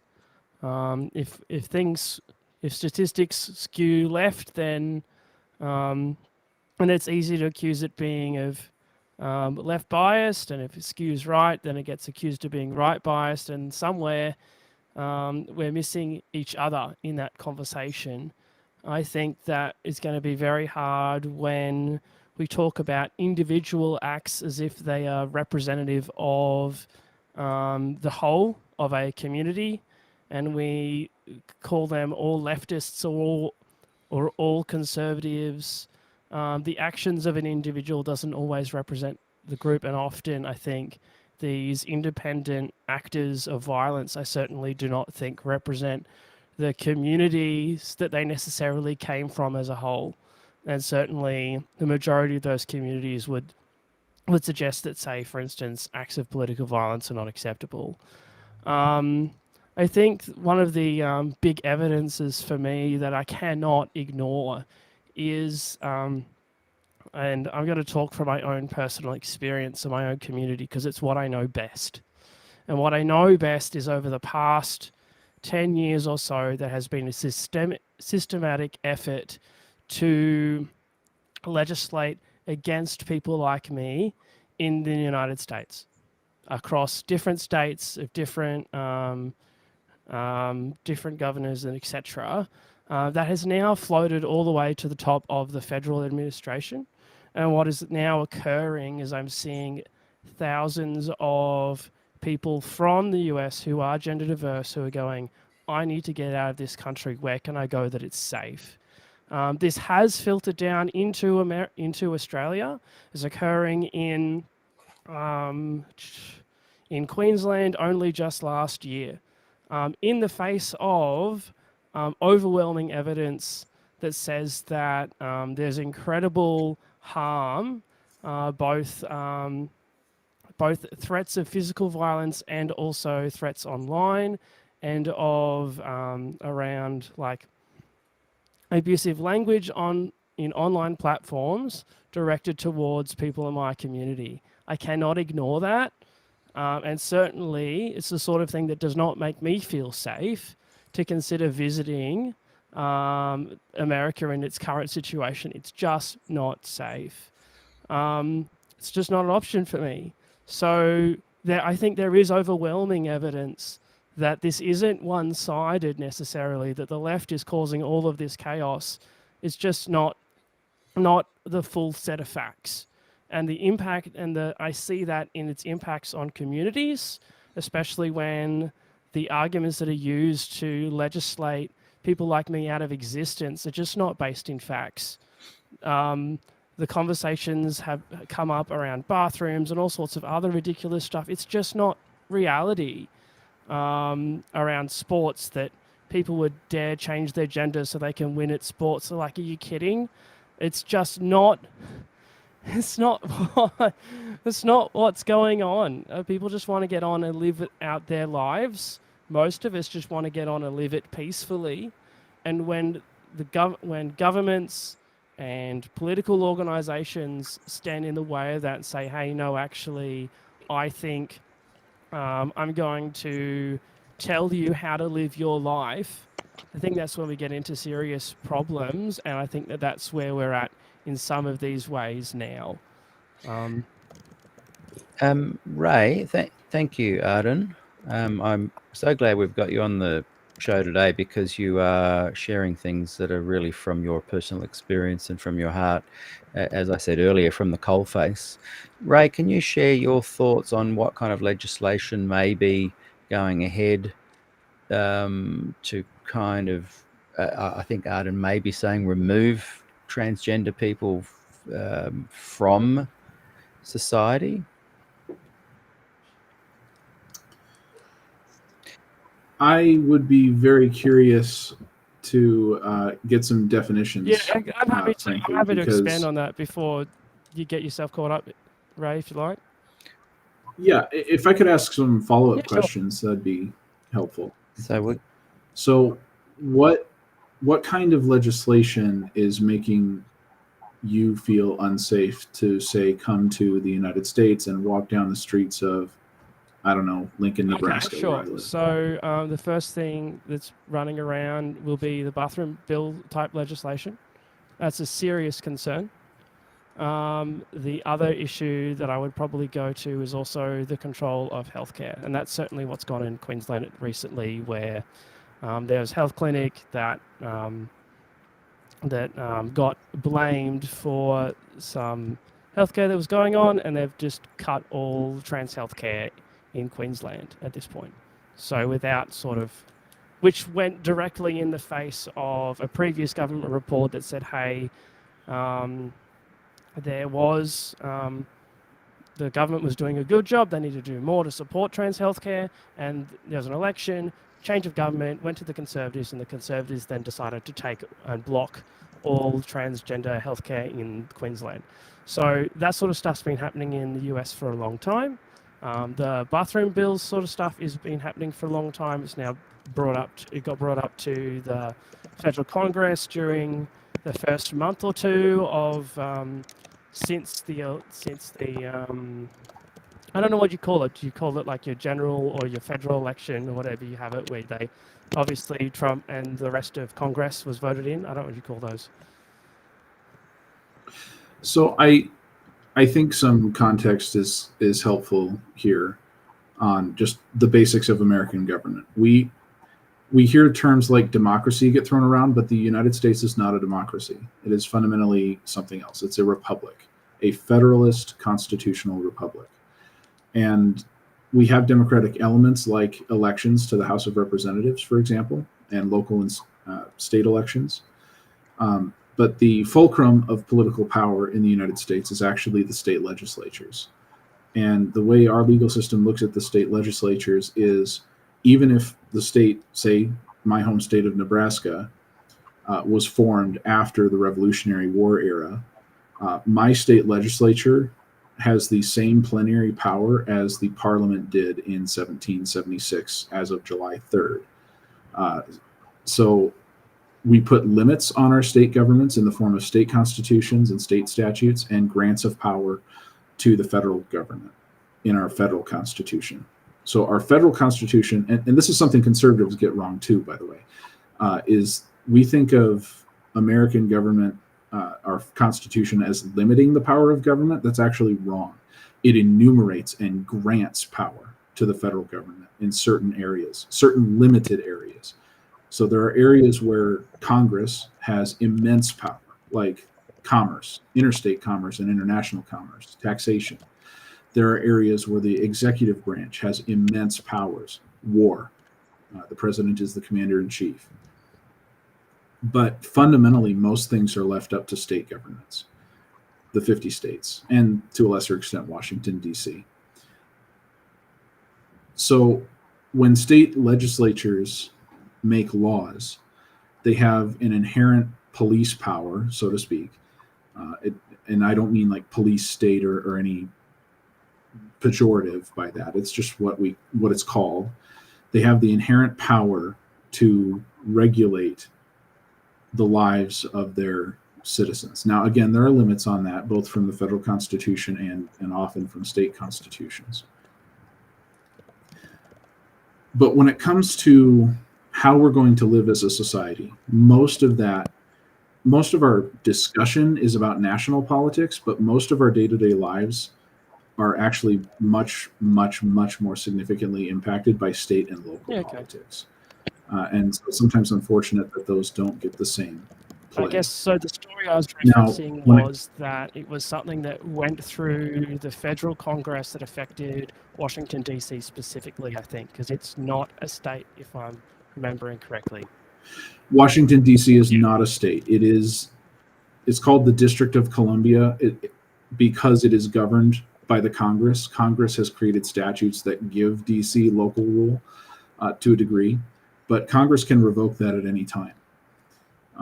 So that's the specific one I was referencing there, not necessarily as a federal government or whatever making decisions for the rest of the country. And I think I probably are off topic here. I think, when it comes to some of the legislation you're talking about, most of that is going to come at the state level. In fact, almost all of it is at the state and local level. Ordinances about bathrooms, for example. And you and I are going to disagree. At the same time, I think it's only right of me to say that men do not belong in women's bathrooms. And I would agree with you. I doubt, respectfully, I doubt that we actually men don't belong in women's bathrooms, and women don't belong in men's bathrooms. I do not belong in a men's bathroom. It is not a safe place for me. I have a number of friends who are trans men who are incredibly unsafe in a women's bathroom. That's not somewhere. If you were in a women's bathroom and someone showed up with a beard, you'd be like, yo, what is this man doing here? And that's not what we're talking about. So I'm just going to jump in here and to other topics. I think this is. Oh, sorry, go ahead, I'm just Peter. going to jump in here, and a few people are saying we're getting off topic. The reality is this topic is almost impossible not to veer off topic, because if you're looking at the big picture, looking at the different components, also trying to keep it on track with Adventist perspectives, just be patient, those watching. If we veer off, we will always be coming back to these relevant points pertaining to Adventism. And Ben, I've got a question for you, but I am then going to jump to Brendan and just say, just for the sake of people understanding this topic, what are some of the things that people may have gotten wrong with their understanding of where Charlie Kirk was coming in? But Rochelle says, can our pastor friend speak to how SDAs have been using CK maybe as a publicity stunt, saying he was basically an SDA? Look over here, we keep the Sabbath just like CK. Have you had some of your other congregations, people you've seen in the community, bring it back to the Adventist topic for us, bring us back to and by the way, the idea that it has to all be talking about the Seventh-day Adventist Church is not necessarily the aim. I definitely am wanting, this whole show is SDAQ&A, former Adventists looking in from the outside. So I'm looking in and I'm saying, how are Adventists actually dealing with this? What's going on? But that does require understanding some of the more nuanced and big picture things that later on could really impact, as you said earlier, Ben, the Adventist Church. So I apologize that sometimes it appears to be off track, but the reality is that the whole context of this conversation does help form a more focused narrative as we go along. And look, so far so good. I think everyone is doing a great job of remaining civil and sharing some pretty heavy thoughts and ideas. So I value that, and thank you. So Ben, just in answer to Rochelle's question, did you have any thoughts on Adventists using CK as a bit of a publicity stunt? Not that I have heard of so far, to be quite honest with you. There might be fringe groups out there that may be using them as a poster child for Sabbath keeping, but that's not my experience. From what I understand of Charlie is that he was a guy who was on a faith journey, like myself, and trying to understand God, this great big God that we love, and trying to understand Scripture. And yeah, that's what I understand of him. I even heard that he even flipped on some of his views about Israel. But to discover the Sabbath for him, hey, praise God. I mean, that's his journey. But I don't think we're using him as as a publicity person to promote the Seventh-day Adventist Church. I don't think that's true. I do respect that he was on a journey, and no matter where he lands or where you guys land, wherever you are on the journey, this is the thing that I love about God and what I understand of Adventism is that no matter where you are, that God really just looks at you on how you understand things and how you love people and how you treat people. That is clear. We've got a person in our church that we consider a prophet. Her name's Ellen White, and she even says in a book that she wrote called The Desire of Ages that even the heathen will be found in paradise, meaning that there'll be a lot of people in the kingdom of heaven, not because of how they kept the laws of God, but on how they kept the spirit of those laws, meaning of how they loved people and how they treated people, how they loved God first and foremost. And that's what I respected about what Arden was saying before, because I never knew that about trans people. There are actually trans people out there who are uncomfortable in going to toilets, and so I'm learning myself. And so I'm like, man, this is a good conversation in a sense where I get to see things in a different light. But one thing I want to make clear, Peter, before I finish with this, I just want to make clear with this last comment is this: is that Jesus' commandment for us is to love people who don't look like me, who don't worship like me, who don't. He says, love them. Love your enemies. Even goes as far as saying, love your enemies. And no matter how you and I may disagree today, the way that I convey myself, the way that I portray myself, or try and portray this God and represent the God that I serve and love, is much more important in the sense on how I still will respect you, Arden, how I respect you, Brendan, how I respect you, Peter. At the end of the day, no matter what, you and I, we would disagree. But as long as we can come with that spirit, for me anyway, to agree to disagree, and I can still love you through it. And that's the measure of God's love. In actual fact, he goes, be perfect as my Father in heaven is perfect, meaning in this context, having a perfect love like God, looking beyond our differences, and just learning to love the person behind it. So that's Adventism to me. Oh.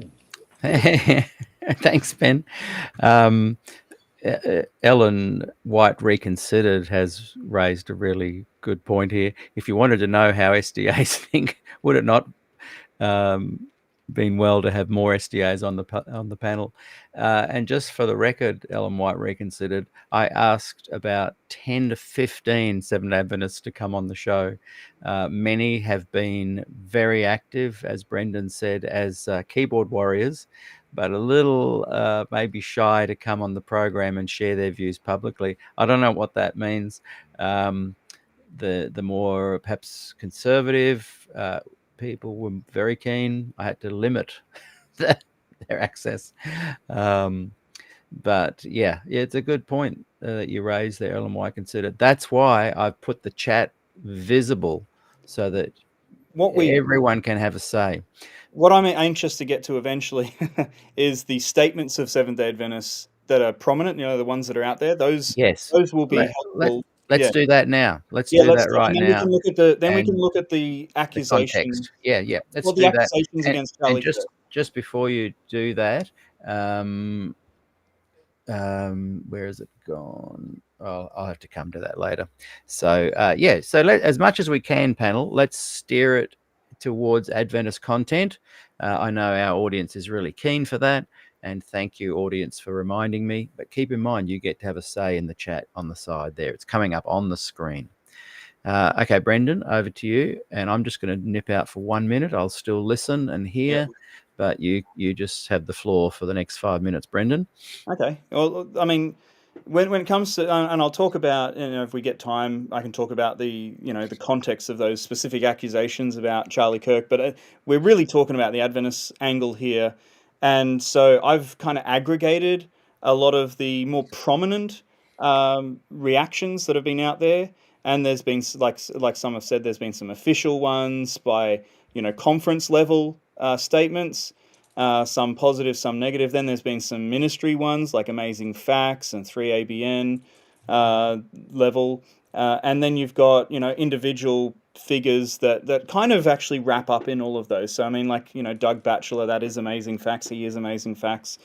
The two that kind of I want to start with that kind of give this contrast are both from the US.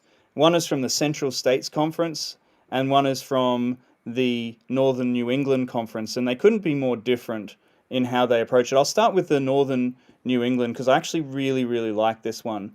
And I'm just going to read it out. You can go to the Northern New England Conference page and check this out yourself. But it says, in the aftermath of the murder of Charlie Kirk on September 10, 2025, the Administrative Committee of the Northern New England Conference wished to express our sympathy to Erica Kirk, their 2 children, and extended family. We are committed to praying for them in this time of grief and loss.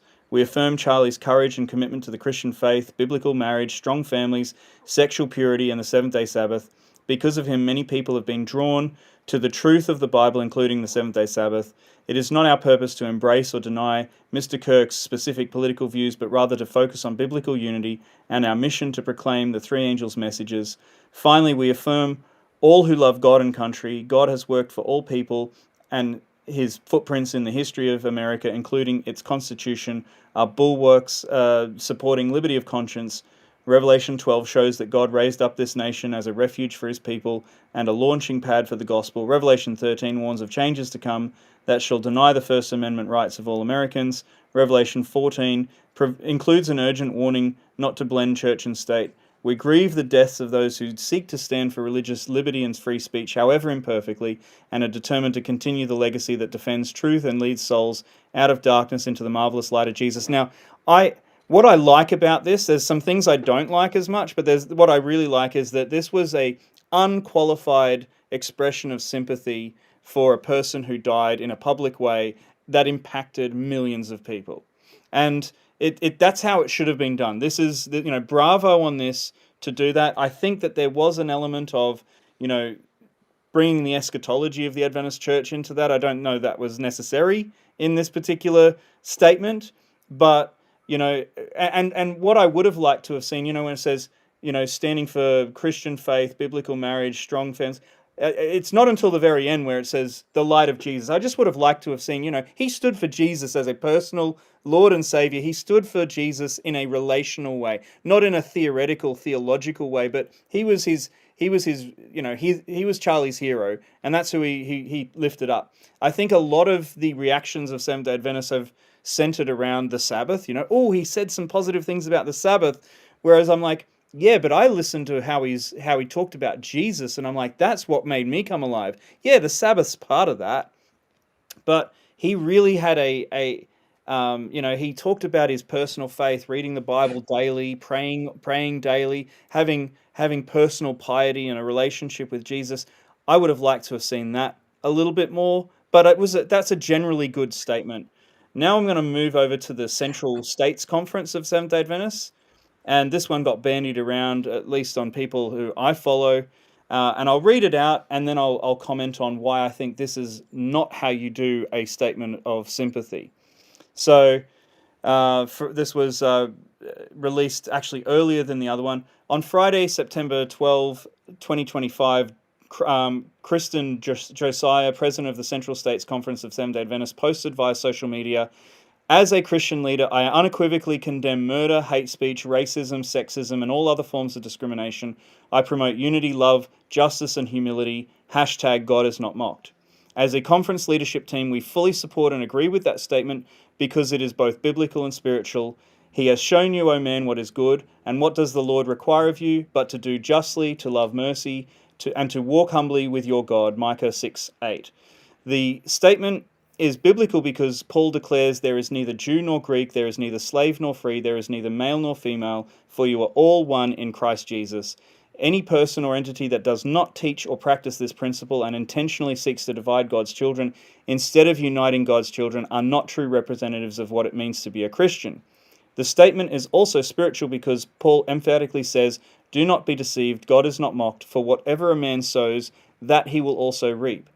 Consequently, if Christians and public leaders are sowing seeds of discord, division, discrimination, and dismissiveness to destructive vices, including gun violence, then based on this spiritual reference, we as a people and a nation will indeed reap what we have been sowing. Unfortunately and sadly, the evidence is speaking for itself. In addition, we are very disappointed and disturbed that there are Christian leaders within our own denomination who have fully embraced public figures that hold Christian nationalistic, racist, xenophobic, sexist, and other discriminatory ideologies. Our conference leadership will study this current phenomenon and reach out to the leaders of specifically Amazing Facts and 3ABN to ascertain our future official relationships with these organizations. To remain silent after what we have recently seen and read, we strongly believe will make us complicit to sentiments that do not reflect who we are as Central States Conference, and more importantly, as Bible-believing and practicing Christians. Okay, so there's a very different tone in this statement, and where it comes in is right at the beginning, where it says, it's the post that they were commenting on by the president, where he said, "As a Christian leader, I unequivocally condemn murder, hate speech, racism, sexism, and all other forms of discrimination. Okay? And then he goes, God is not mocked, which then they go into the verse that's from, where whatsoever man sows, he will reap. Basically, what this statement does is it doesn't say we condemn murder and leave it at that. It's actually putting on the same level murder and ideology. Having a wrong ideology is as bad as murdering someone. And then saying, if you sow, you're going to reap. Basically, the way that this would have been read by, I know because I'm one of them, by everyone who loved Charlie Kirk and looked up to him is, oh, he deserved what he got. And so you've got out there the tens of thousands of people who are actually actively saying that they celebrated his death, and then you've got the people who are justifying his death. And this is a subtle justification saying, well, if he didn't, hold those views, then he wouldn't have got what he got. And I think that's it's abhorrent to me that this would be an official statement out there, because it doesn't show compassion on Charlie and his family like the other statement I read. What it does is it says, murder is as bad as hate speech. Murder is as bad as, racism and sexism. And I'm like, not really. Not really. It's like, I mean, they're both bad. I just don't think that we should be going, hey, these things are the same, and I'm gonna have to mention them together because otherwise someone might be offended. Being offended is not the same as being unalived. I'm sorry. I've been offended a lot of times in my life, and I'm glad I'm still here to be offended more times. You know what I mean? And I'm pretty sure Charlie Kirk and his family would like him to be alive to be offended rather than being unalived. And so I think that this is a very poor example of a statement from the Central States Conference, and it probably has pushed people away who are possibly open to looking at things like the Sabbath because Charlie Kirk looked at them. I think it was a bad way to approach it, and it also does. See, what it does is it says several things to me. One of them is it's like, if you hold to the views of Charlie Kirk, then you're also, what was that list? Christian, nationalistic, racist, xenophobic, sexist, and having other discriminating ideologies. So it labels me as a person. If I'm not an Adventist right now, but it labels me as like, well, why would I want to be a part of that crew who's just going to label me these ways? And the other one that it does is that it says that because he deserved what he got, if you speak out in the same way as Charlie Kirk, you'll be reaping what you sow as well. So the same people who championed and celebrated or justified Charlie Kirk's death would justify or celebrate my death. So that goes, times that by millions who believe and agree with the sentiments that he would stand for.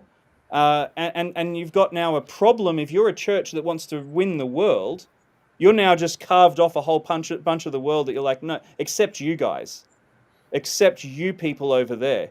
And I think that is contrary to what our Great Commission is. Go ye into all the world, not just the world that agrees with you. And so the church there probably could do with a little bit of a study on what our Christian mission is supposed to be. I'm interested in your thoughts, David. Can I bring you in? Yeah, look, I don't want to speak for you, Arden, and I'm very happy if you come back. But I think when you said free speech has consequences, you didn't mean murder. That speech has the consequence that people disagree with you, people argue with you, people may decide that they're not going to listen to you as much in their life if they're busy and have other things to do, and so on. So, those kind of appropriate consequences, I think, I would certainly, that would be my position anyway. And, but I would say, at the same time, as Christians, we absolutely ought to be including everybody, and we ought to also be standing up for the Jesus of the Gospels. And if there are things that we believe are in conflict with that, being willing to verbally challenge those things. So if someone is considering whatever particular class of human beings lesser, it's very obvious that Jesus spent all his time with those people on the outside. Read the Gospels, he had a reputation for hanging out with the drunkards and the sex workers and the Samaritans and the lepers and the Romans and everybody who was on the outside. So I think being able to have a conversation like this where we say, look, we don't condone murdering someone or even being violent to them in a non-lethal way. We do condone the ability to make the arguments. Thanks, Dave. Thanks, David, for that. Arden, did you have a thought on that? And I'm going to bring Ray in. I also thank David for his comments. I think one of the interesting bits is the way that it sort of comes as very Adventist culture to hear someone talk about Sabbath keeping and try and claim it as their own. I've met thousands of Christians maybe not thousands. Let's go with hundreds. I met hundreds of Christians across the country who wouldn't claim to be Adventists, but deeply understand the importance of taking Sabbath rest in their spiritual practice as Christians. That doesn't make them Adventists. In fact, most of them are of another denomination, and many of them wouldn't necessarily have kept it to Saturday specifically. But it's very, I think, and this is also from my own childhood growing up in that Adventist bubble where you think that we've got it all right as Adventist Christians, that it always surprises us when people from a different, let's call it a flavor of Christianity, happens to have something that sounds like us. We want to sort of attach ourselves to them. And I think that was sort of not a surprise. I think the thing that probably caught me by surprise was how divided Adventism is a whole over these sort of ideological political lines. And that was most apparent to me in this Charlie Kirk saga more than the other bits and pieces. Thanks, Arden. I'm going to bring you in, Ray, on this one. It's good to have Matthew Cortman watching today. And Matthew has written a great book called Saying No to God. And I think, Matthew, am I correct? You hold the record for longest SDAQ&A interview ever, coming in just under for 5 hours, I think. It's either you or Bob Brinsmead. But you raise a point here I'd like Ray and others to address as well. To restate my previous point, what is the difference between Christian patriotism and Christian nationalism? Likewise, many throw this latter label on Kirk, but Kirk himself rejected the label. Ray. He did reject it, and I've been called that, and I reject the term too. As far as I can tell, the term Christian nationalism didn't really become in vogue in American politics until sometime after the 2020 riots. Often on pushback, because of pushback against those riots. One of the important key definitions here is that word nationalism. Christian nationalism is a term, again, as near as I can tell, it arises in 2020 and is a way to critique anyone who is a Christian on the political right in the United States. And it's a broad brush phrase. There are some people who I think stupidly have affirmatively adopted that label. There are many reasons I could get into to reject that label, but one of them that matters, I think, the most is the word nationalism. Because nationalism, as used when somebody says you're a Christian nationalist, or that's Christian nationalism, is meant to make Christian conservatives look like they're akin to other forms of nationalism, like what we saw in Europe prior to the First World War. European nationalism is very ethnocentric. So the Russians had something, it's now called Pan-Slavism. It was a form of Russian nationalism that said, we're going to unite all the Slavic people under Russia. There was German nationalism, which, of course, arises both before and after the First World War, and other forms, to be sure. It's also meant to tie Christian conservatives into so-called white nationalism, which is a thing. It does exist in the United States, but it's a very, very small group of people that has no real political influence in the United States. I heard a commentator the other day make a joke about the Ku Klux Klan. He said, there are people in the Klan. There's like 500 FBI agents and then Billy Bob.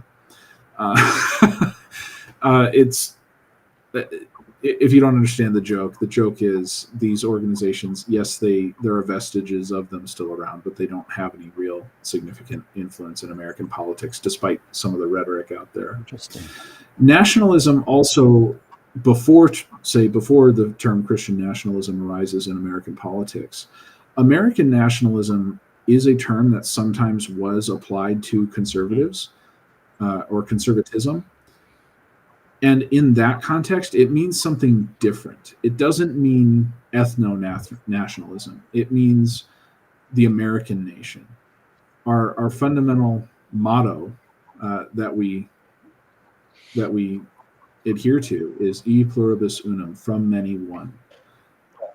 The American nation is not a people group. The American nation is people who came from all parts of the world, but who have this shared history and set of values in our federalist system.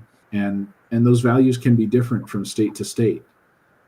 E pluribus unum doesn't just mean many faiths or many individuals or many ethnic backgrounds. It also means many states. Our federalist system specifically allows for the state of Maryland in its early years to be a Catholic government. You know, there was commentary about the separation of church and state, and this is relevant to Adventism, by the way. Many Adventists, both of conservative and liberal bents, are afraid of the American right because of ties to mainstream Christianity, apostate Protestantism, if you will. And they're afraid that if they're too into conservative politics, they might somehow be guilty of bringing on a Sunday law. But that theology completely disregards the fact of U.S. history. We have concepts in our head today in American politics about what the separation of church and state is that didn't exist in American government at the time of the founding. So the First Amendment reads, Congress shall make no law respecting an establishment of religion or prohibiting the free exercise thereof. The operative word is Congress. The states did, in fact, have state churches. And so some people sometimes argue that, well, maybe the state of Virginia should be allowed to have a state church again.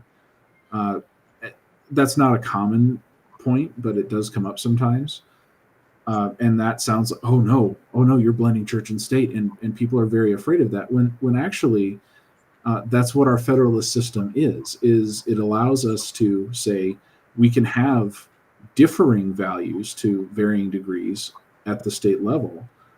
And that's not something to be afraid of. When it comes to like Charlie and the whole Sabbath thing, I know this is a little bit aside from sort of Christian nationalism, but when I see what Charlie said, and I'd heard him talk about the Sabbath, but I actually had to go back and watch some of his content on that to see exactly what he was saying.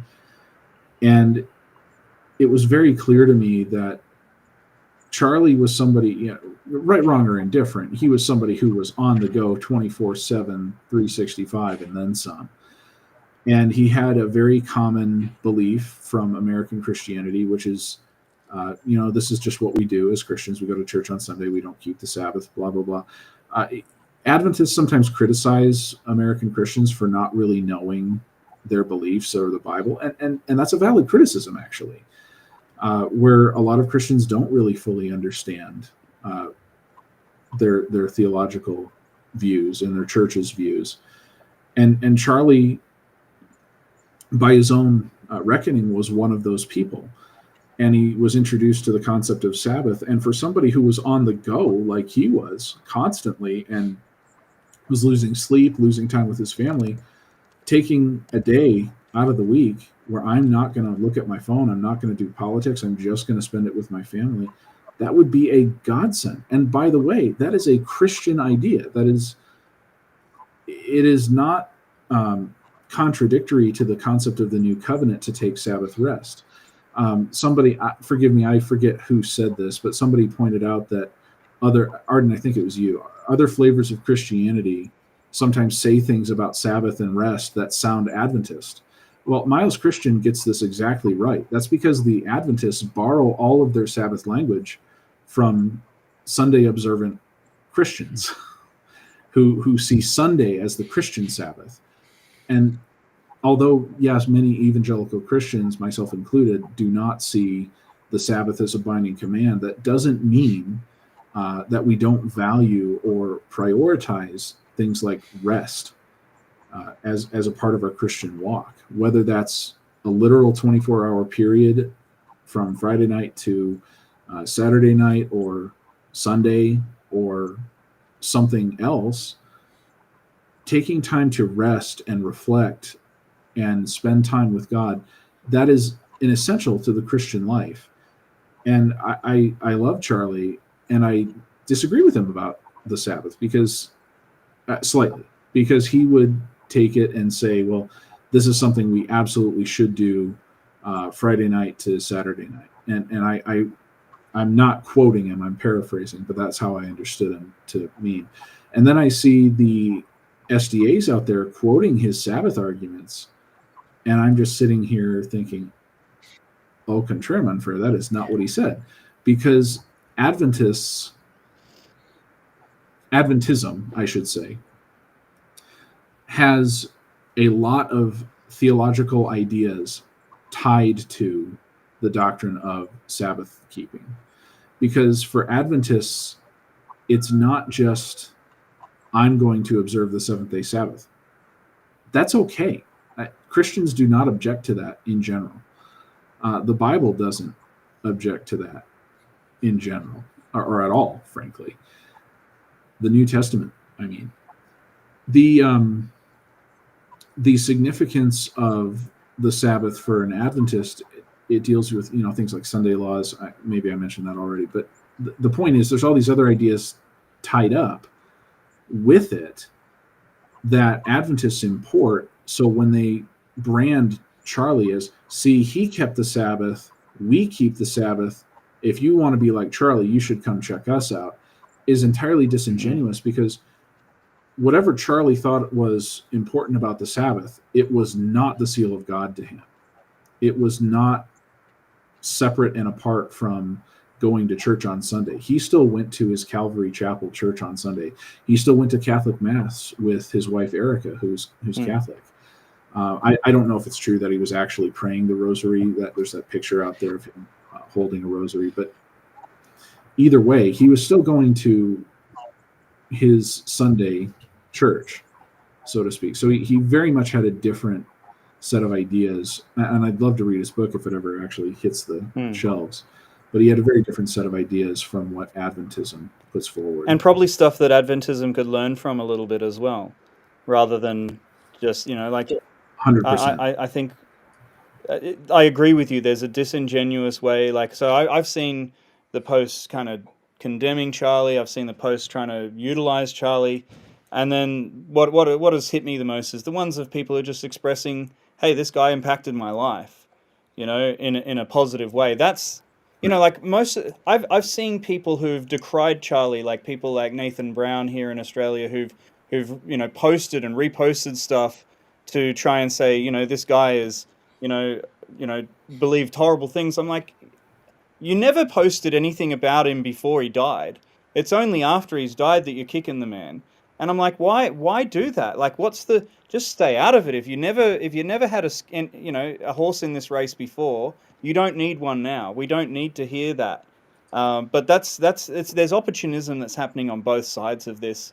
That's kind of why I'm very keen to defend. I defend people who are the downtrodden, and this guy's, getting kicked all over the place, and he's not around to defend himself. I like what you're saying about the Christian nationalism. It's only become a boogeyman thing since 2020, and it's something. Yeah, there's a few people on the right that might try to take it as a badge, but it's mostly been a left. The leftists are using it to say, you guys are Christian nationalists. And it's a way to try and subtly mute Christianity within the civic sphere. Because what it says, you don't want to be a Christian nationalist, Right. so shut up in the civic space so that we don't brand you that. But Yeah. and Adventists are prone towards this paranoia, towards saying, hey, well, we better shut up as well, because of that false understanding of church and state. See, the church and state separation is the state controlling the church. That's what we should be worried for. That's what over in your country, that's what the First Amendment is for, is so that there won't be rules made to legislate how people have their religious experience. Now, yes, there's been some stumbling on that in practice, but the ideal is great. The ideal is there, and so I think what Adventists have done is, like, any time that church and state are in the same room, we've got to keep them at other sides of the room.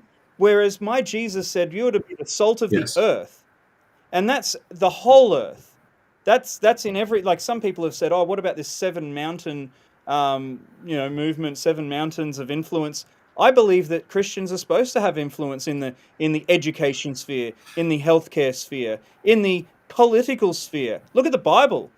Going right back to Abraham. Abraham, he encountered Pharaoh. God brought him in influence with Pharaoh and Abimelech. You see it with Isaac. You see it with Joseph. You see, like, God even established a kingdom so that, he would have influence, and it would influence the rest of the world. Look at Solomon and David and all that.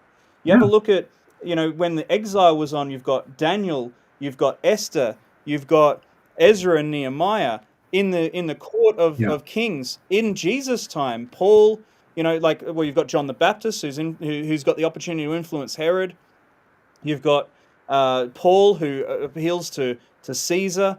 God has always used his people to speak into all realms of society, which includes the kings of the world. It includes those people. And I like what Paul says, where he's like, even if someone is preaching the gospel out of spite, or some people have been like, oh, well, Charlie Kirk was getting handsomely paid. Okay, fine.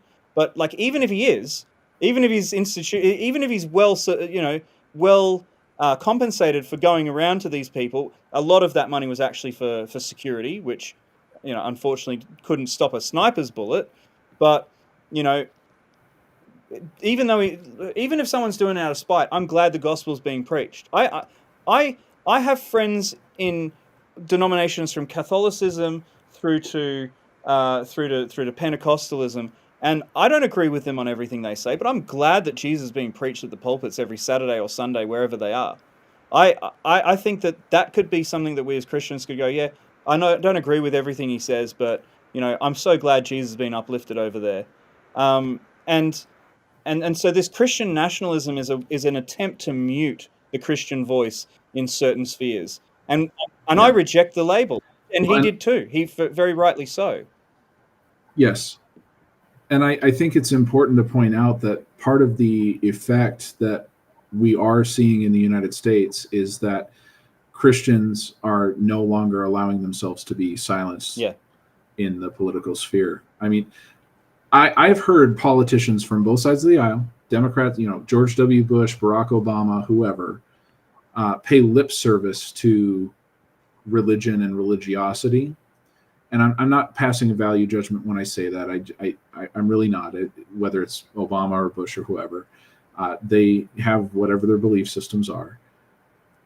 But I saw something at the Charlie Kirk Memorial that I have never seen in my life. I saw American politicians preach the gospel. I heard Marco Rubio, former Florida senator, current Secretary of State, I think, just get up and preach the gospel and that Jesus is coming back. Yes, it was amazing. And I was floored. I mean, I was joyous to hear that, but also floored because I've never heard politicians, and we could quibble with what this person or that person said, but the gospel was preached over and over and over, all over the country, not just at that event. Christian nationalism is also a rejection of the idea of the United States being a Christian nation. And I think it's just important. You have to understand that the American founding, the in vogue thing is to say the framers of our Constitution were deists and whatever, and that's inaccurate. But at the same time, it's more important that they had the same worldview that the Puritans and the Separatists, the Pilgrims did, which is they're coming here to this new world, and this place is going to be the example for the world to follow. This is going to be a shining city on a hill for the world to see on how to live life and how to govern. And the framers had that same idea in mind when they formed the Constitution. They're going to take the best of Roman government and Greek government and English government and create this new thing. The Puritans who founded places like the Massachusetts Bay Colony and Connecticut and these other parts of New England explicitly saw themselves as a new covenant Israel in a new promised land, and they're going to carry the kingdom forward in this new place. And the United States, Americans have not lost that. We have started to veer off of that, but we have not lost that idea. And, you talked about the separation of church and state and Adventism. I'll tie it back in there. This idea that as we think of it today, separation of church and state comes about largely because of an era of U.S. Supreme Court doctrine called strict separationism. Started in, I believe it's the Burger Court in the 50s is when it really kicks off, where there's just no way the Supreme Court would start saying that we should be doing anything religious unless it's like so watered down that it doesn't matter. Like your little town in the Midwest can't have a Christmas display unless there are other religious and or secular symbols that are equally prominent. That is not consistent with the American founding. This is a Christian country. We are found, every U.S. colony or every American colony founded by British immigrants was explicitly Christian. Now, they had different ideas. Maryland was Catholic. Virginia, I think, was Baptist, or I could be wrong about that. But Virginia had its own state church. Pennsylvania was founded by William Penn, who was a Quaker. He was a Quaker. So they had religious tolerance. Massachusetts Bay, Massachusetts had the Puritan founding there. I mentioned that. Roger Williams left Massachusetts Bay, founded Rhode Island. He was a Puritan, more or less, and he founded religious tolerance in the United States, like altogether. But even Rhode Island had a test of religious faith. You had to be a professing Christian to have political off-colony. So this is a Christian nation. The idea that political leaders would expressly submit their political will to the gospel, to Christian thought, it's foreign to many Americans today because of that strict separationism we've experienced, but it's actually very consistent with not only the framers, but up through the Civil War, World War II, even into the 50s, a little bit. And I'm sorry, I wanted to get to Adventism real quick, which is, there's that fear of the Sunday law, and that fear, regardless of political persuasion, often prevents Adventists, and even former Adventists sometimes, from voting for what's good in their community.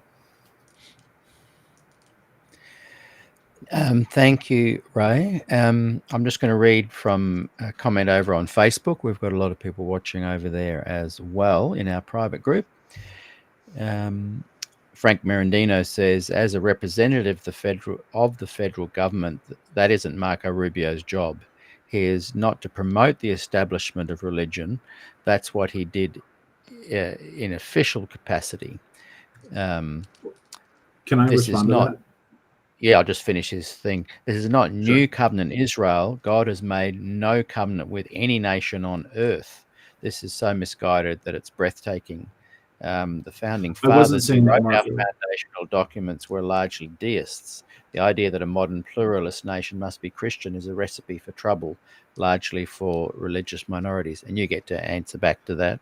Well, there. I wasn't saying that Marco Rubio himself had this idea of being a new covenant Israel. It's that Americans have carried with us. And by the way, I get this from my very liberal U.S. history professor that I had in undergrad.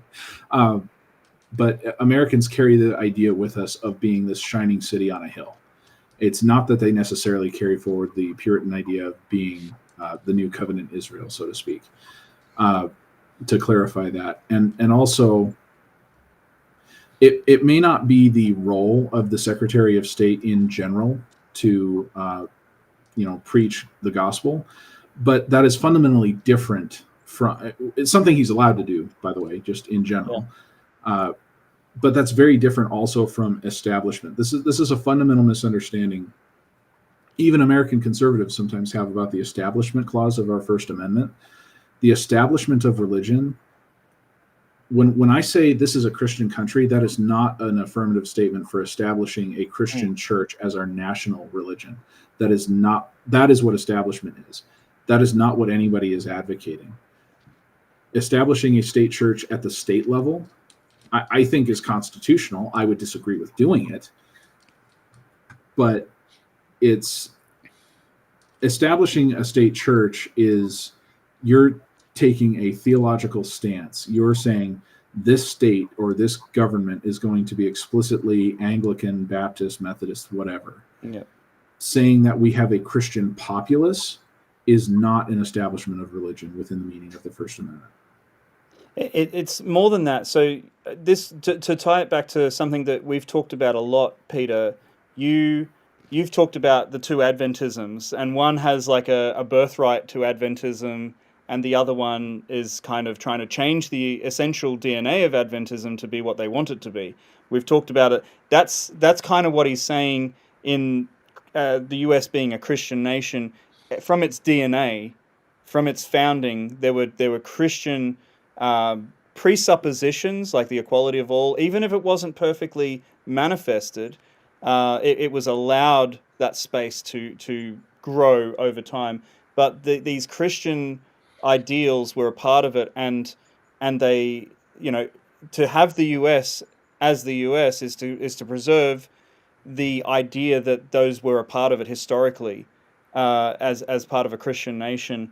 And that's where most people, like, whether it's Charlie Kirk, whether it's Marco Rubio, whether it's Ben Carson, where these people come from, is saying, hey, we want to see those things that have made America have the opportunity to be so great for people to want to come here and bring their tide and their weary.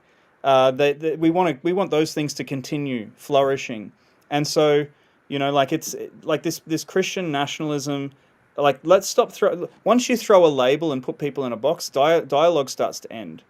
And that's what's happened. I saw there was a comment by another comment by Matthew Cortman as well, where he's talking about, if you can find that one, these lies that go around. And I think Christian nationalism is one of those lies. I think you've also got to remember Marco Rubio and all of those guys that were there, they weren't there in an official state capacity. They were there as mourners and people working through their grief over a friend that they'd lost. Charlie Kirk wasn't just a person that they saw through their screens like I did. He was someone they knew personally. They'd worked with, they'd sat down and had dinner with. They knew his family, knew his kids. And that makes it a very different matter to, like getting up and saying something. They're expressing their grief, and I think that's okay. I think that, we can't be saying, oh, you can't, because you are Secretary of State, you're not allowed. No, you can say things that bring you hope in that moment, like the hope of the resurrection. That's something that's very valid. The hope of the second coming is very valid to talk about when you've lost someone that you love. Now, we're going to wrap it up in a moment. I'm just going to go through each of you to give a closing kind of remark. Before that, though, I am keen for Brendan to share some of the things, because a lot of people have said, I don't really know what Charlie Kirk said, and yet they have been happy to kind of take on board things that he allegedly said. And I've looked into that, and there is some disparity there. But I'm interested in your thoughts there, Brendan. So, and this is a good segue. James Andres, good to have James watching the show. James, a little plug for you. James funded my whole trip to the US last year, and I'm forever grateful for that. I got to hang out at the February 2024 former Adventist Fellowship and just had the best weekend. So thank you so much for that, James. But this segues a little bit in to what I'm just about to ask Brendan to share. James says, CK was a child of God whose soul we are forbidden to judge. His teaching, by contrast, was the exact contrary of what Jesus taught in Matthew 5, 6, and 25. And I think Brendan, yourself, maybe Ben and Ray might disagree with that.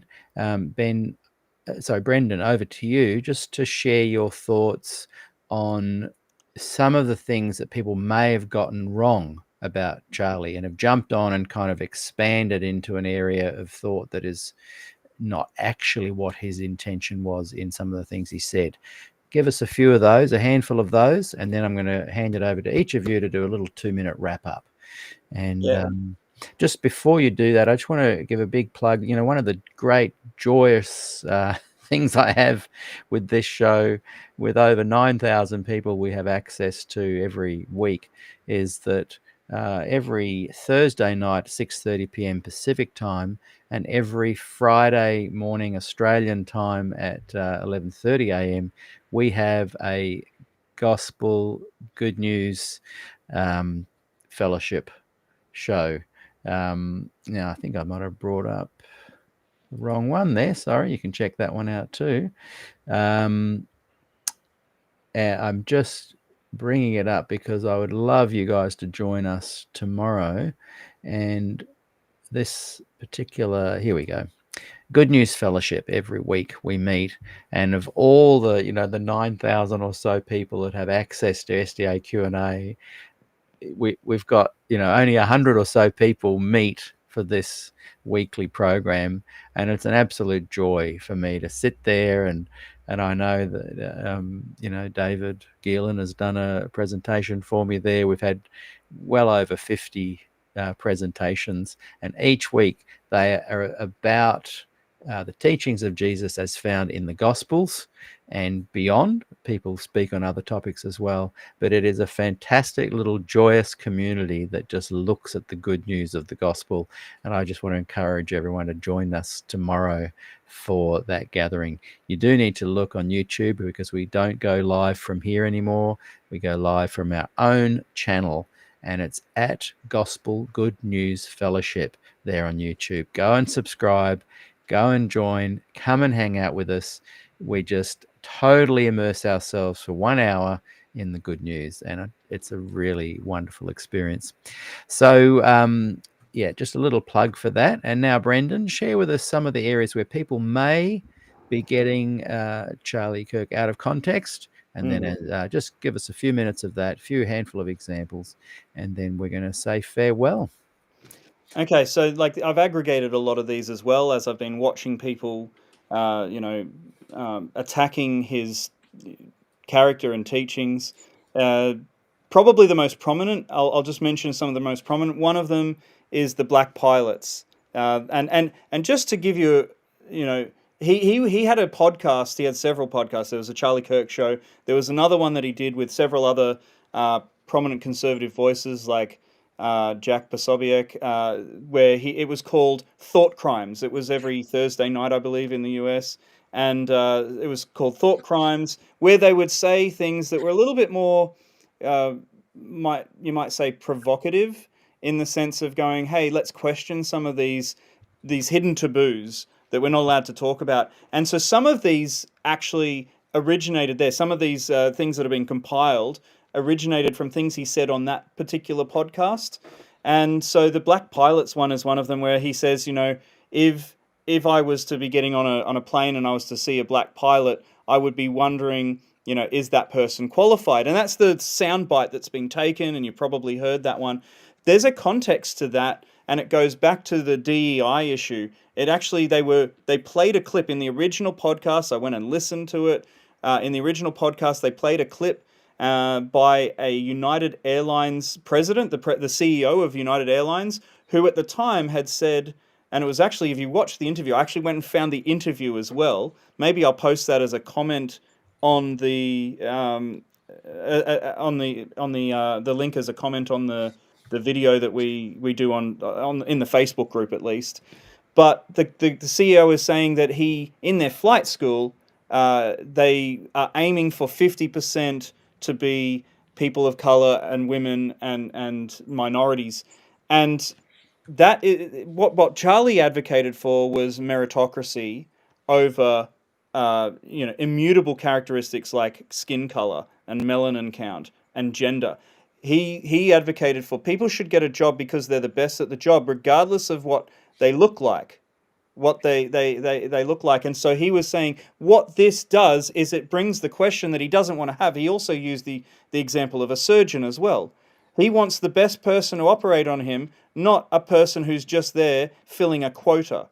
And I think that is, I think DEI is actually extremely racist in the sense that it just puts people in there just to fill a place, rather than going a few steps back and making sure the education system is equal for all parties, so that we do have representation, rather than filling representation at the end. So that was that particular one. There's also the statement that you might have heard where he was questioning the Civil Rights Act, and he said it was a mistake. Again, that's something that he would talk about on his Charlie Kirk show about every week. And so, it's easy to find some examples of that. What he means by that is not the intent, and this is a verbatim quote from him.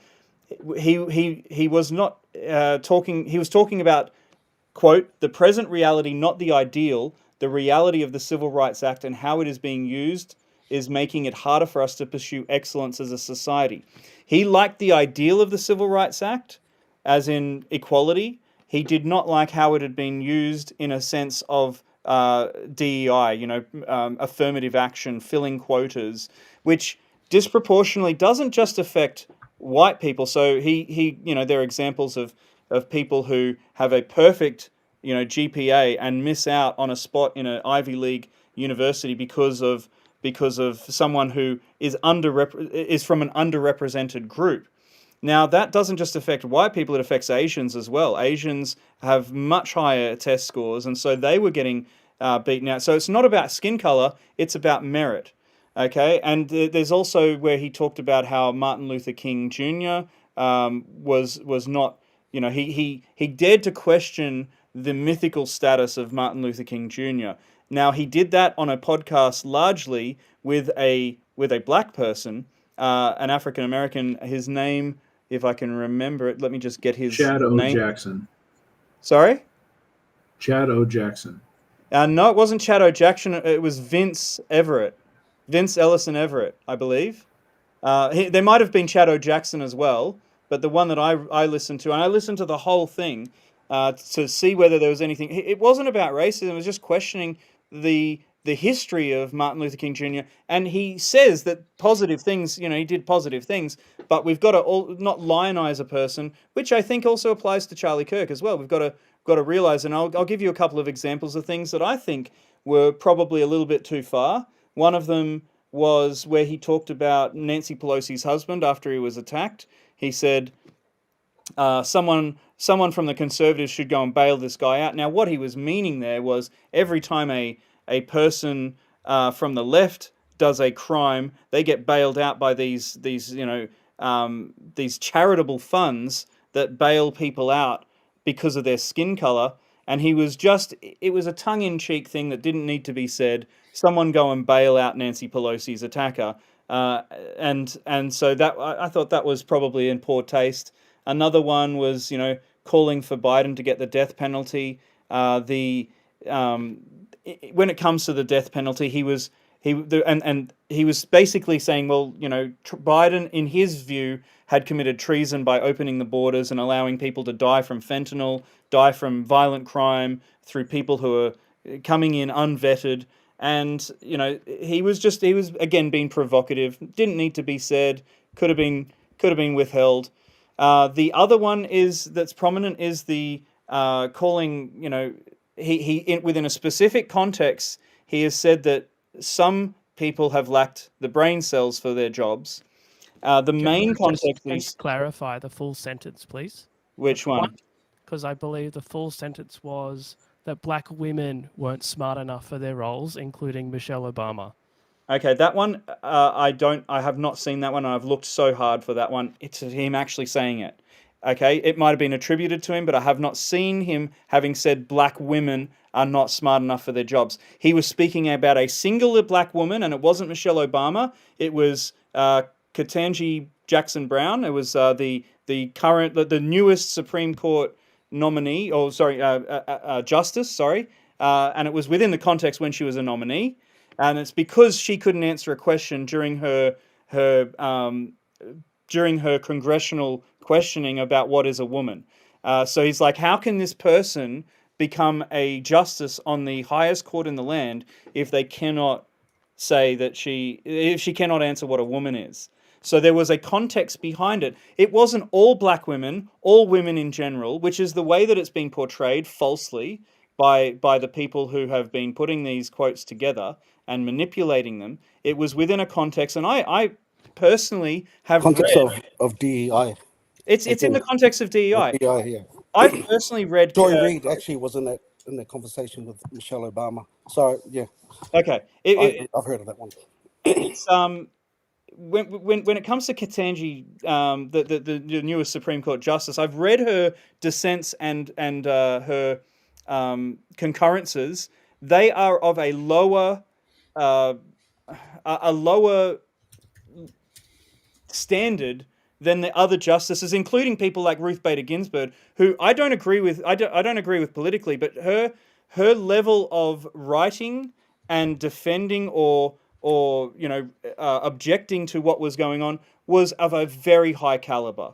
Okay, and so she's a woman. Okay, she is someone who expressed herself in a way that I thought was wow. I disagree with her, but she really wrote well. And the newest one is definitely someone who is of a lower caliber. So I mean, he's not saying that every person who is a black woman. In fact, let me just come back and step and give you an insight into what Charlie's view of race was. Okay, Charlie had a view of race that I hold to and that many conservatives hold to, but it seems to be foreign to most people who are on the outside looking in. He did not believe in race. He did not believe that race exists. He believed in the human race.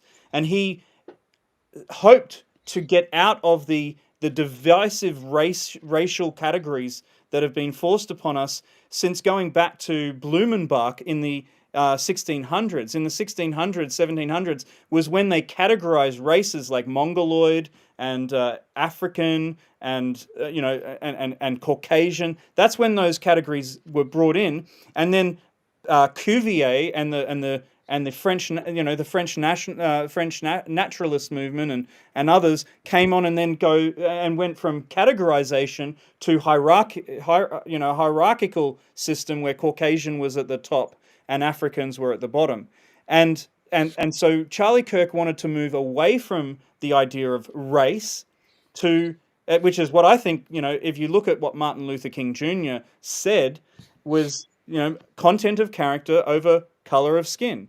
And I think that's, if we can just move away from talking about color, talking about those sort of things, we'll get into a much better place where we can focus on solving actual issues, solving actual problems in society, not perceived problems of victimhood and so on, and systemic issues that have largely been, at least legislatively, and I think increasingly culturally, have been resolved. I think that what we're doing is we're prolonging a lot of those things, and that's what Charlie Kirk was advocating, moving away from, looking at it through color, and he in terms of white supremacy, there are two videos, and I will post the links to these on both the YouTube and the Facebook, if you'll keep those up there, Peter, where he had a person who was advocating for America not just being a Christian nation, but being a white nation. And he shut them down and he told them to get away from the mic. It's the only two times that I've seen him actually tell someone to get away from the mic after shutting him down, was when someone was advocating for those, obviously abhorrent views. He was not a white nationalist. He was not a white supremacist. He was someone who believed in the life, liberty, and pursuit of happiness for all, which is exactly what the U.S. Constitution and the Bible espouses. So I believe that, I don't think there's any others that were obvious enough. I mean, most of the attacks on him were like, because he's perceived as a racist, but he didn't even believe in race. How can you be racist if you don't even believe in it? The throwing racist, the term racist, it existed in the early 1900s, but it was popularized by Trotsky. Okay, it was popularized by Trotsky and brought in by socialism and communism to divide people into races and to throw around in that way. It's not something that is, we should be throwing around today. It has a very bad history as a label. And sometimes I've got to apologize. Sometimes in reaction, I throw that back to people who call me a racist. I'm like, well, you're a racist. And I should apologize for doing that. But we should be moving away from labels, moving towards seeing people face to face, which is what we've done today, and go, hey, I can have a conversation. I don't drink, but I could go and have a cold one with one of you guys. It'd just be a soda or something. But like why can't we? One of the things, and I'll give you this anecdote to finish with. I don't agree with almost anything that Cenk Uygur says, but he and Charlie were actually able to be friends, even though they disagreed. Cenk was someone who was devastated when Charlie died, and some of his statements about it were some of the most beautiful statements that I saw in the immediate aftermath. And I think we need to be able to shake hands at the end of the day, disagreeing even vehemently, and go, you're still a person that I want to see in heaven. You're still a person that I want to see thrive and live the best life here on earth as well, on this earth. So that's it's a bit of a defense of Charlie over those attacks. Thank you, Brendan. And we're going to come to a close of our discussion today. There's a little bit of chat in the chat about book club also. That's another spin-off we have from SDAQ&A. It's SDAQ&A Book Club. Our next book that we will be discussing is Prophetess of Health, a story of Ellen G. White, Ronald L. Numbers. I personally think if you're only going to read one book about seeing Ellen White in correct perspective and a historical view that's quite, what's the word for it? Unbiased, shall we say? This is the book to read. If there's one book you read and you're a former Adventist or on the fringe of Adventism, would like to learn about real Adventism, this is the book, and it's going to be our book club. So thank you, Rochelle, for announcing that. There's some chat about the cost of it. It is expensive. It's hard to get a copy. But the point of our SDAQ&A book club is so you don't maybe have to buy a book. Just come along and listen, and Rochelle, with her lovely voice, will read it to you. So that's coming up in a week or two. We'll let people know on all the platforms. So we're going to wrap it up. As I said, I'm going to let Ben Taval have the last word.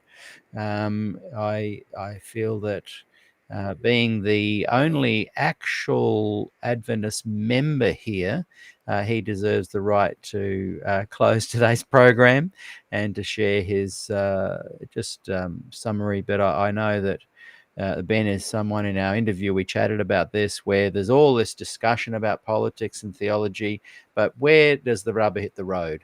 And look, I know that within SDAQ&A, we've got vaxxers and non-vaxxers, we've got women ordination supporters and anti-women ordination. We've got Trump supporters and Trump haters. We've got everybody is represented in this group, and it's been shown in chat today. And I think just like Adventism is two churches in one, there's a progressive group and there's a more traditional group. I don't think you guys are ever going to agree and see some way to find a resolution to this. I think that's a fact that as humans, we're going to have to agree with that. And so I encourage the debate, the discourse, the conversation. And today has been very civil. Thank you. Even in the chat, it has been quite amazing, quite a success for SDAQ&A to field this kind of conversation. So thank you everybody for being involved. I'm super impressed, and I think we've demonstrated that it is possible, though we may never agree. Though these two sides and all the sides I've just mentioned will chalk and cheese. There's something fundamental at the human level that is causing this disparity that will never cross paths. But I hope we can cross paths on what I'm saying is common ground.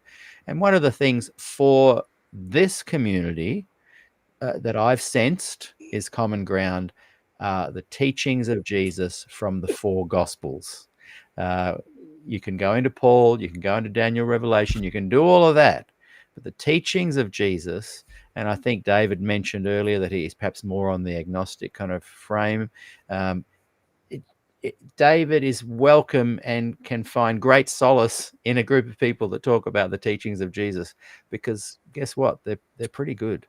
They can inform our lives and the narrative and make our lives better. So, and I know, as I said, Ben, really likes to focus his life on bringing that rubber hits the road. How do we help people in the here and now? And we can do both. We can have these conversations and we can actually go and do some good in community as well. So that's why Ben's going to close, because I know that's his thing. And to be honest, everybody on the panel, if that's your thing too, I know that there's all these issues that we all talk about, we all like to get heated over and discuss. But at the end of the day, we love our children, we love our family and friends, we love a good nice warm coffee or decaf for some, overlooking the shores of Lake Macquarie or wherever. So let's focus on that. Let's not lose sight of those things that bind us together. So I'm going to let Ray just close. Each of you got 2 minutes. Close with your thoughts of today, and then we'll say farewell for today. Well, thanks again, Peter. I would just say in closing that Charlie, he started in American politics because he loved the American founding. And I love the American founding. I love being an American. I'm proud to be an American. I love what this nation is, despite its flaws. And Charlie understood intimately that those good and beautiful things about the United States are entirely downstream of the gospel of the kingdom and are gifts from God to us. And I think the more we learn about not only the founding, but the way that our founding fathers thought, and I don't just mean the people who signed the Constitution and Declaration necessarily, how that those Puritans thought, how those Wesley guys thought, the more we'll learn about ourselves and where we're going from here. Right. Thanks, Ray. Thanks for being on the show today. I really appreciate it. Arden, can you share your closing thoughts in a couple of minutes? Thanks. As in within 2 minutes. I'll try to keep to time. Stopwatches at the ready, everybody.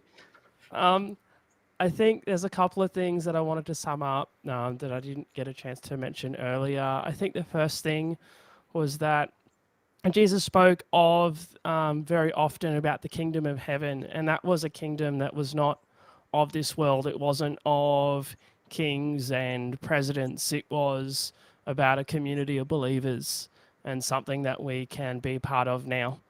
I think also Jesus spoke very strongly against institutions, and particularly the religious institutions that believed that they had everything right, and it was their job to tell everybody else how to believe and how to practice faith correctly. I think we get into a dangerous place when we also believe that we have it all right. And then lastly, the thing I want to touch on is that the body of Christ is made up of all sorts of different people, and that body is far greater when it is made up of people of all sorts of diversities, cisgendered, transgendered, male, female, straight, not straight, disabled, all of those different things. When those, and of course, various races and ethnic backgrounds and traditions, when all of that comes together, I think we get a better picture of the diversity of God's creation, and it is stronger for it. Thank you, Arden. Appreciate that. Well said. Brendan Valiant, can you share some closing thoughts? Yeah, I love what Arden was just saying. You know, we are not citizens of Australia or the United States or anything like that in the ultimate sense. We're citizens of a new earth that's coming, and I would love nothing more than to be sharing a neighborhood in the New Jerusalem with Ray and Arden and David and Peter yourself. You know, like Ben, you know, and even the people from various points of view on the chat. It would be great to be, you know, because I believe that God is just waiting to bring us together and knock our heads together and say, you were all wrong, you know, on something, and then we're just going to be like basking in His glory and learning from Him straight away. I think that if we can get the respect, and if we can get the ability to listen to one another, even if we disagree, if we can get that right, then that's not only half the battle, that's all of the battle. And then we just follow Jesus, and we'll get there. And I can't wait to be neighbors to all of you guys. Well said, Brendan. Thank you. David Geelan, your thoughts? Yeah, thanks. And actually kind of building on what others have said as well, but I think I don't know that there are only two sides. I was really pleased, Brendan, that you were able to say, look, I agree with Charlie on all these things. Here are a couple of things I disagree with him on. I think, you know, there are humans with a wide range of views and beliefs and the underlying beliefs about what it means to be human and so on. So finding our commonalities, which I think has been something that we've been able to do a bit of today, while we also, you know, look at our very dramatic differences. The chat obviously is taking wildly different perspectives and much more broadly than we've said verbally. So I did want to speak for 2 seconds on DEI. I think the concept, I don't think anybody necessarily would reject. Diversity, humans are incredibly diverse. The natural world is incredibly diverse.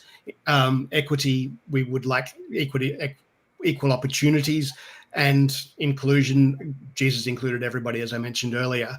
The specific policies and the ways that those are implemented, I think the idea of meritocracy is great, and I support it. I'm not sure that our institutions are good enough yet at picking merit and being colorblind and race, disability, gender, everything else blind in selection processes. So my view is that these processes are intended to make sure that we do get the best person.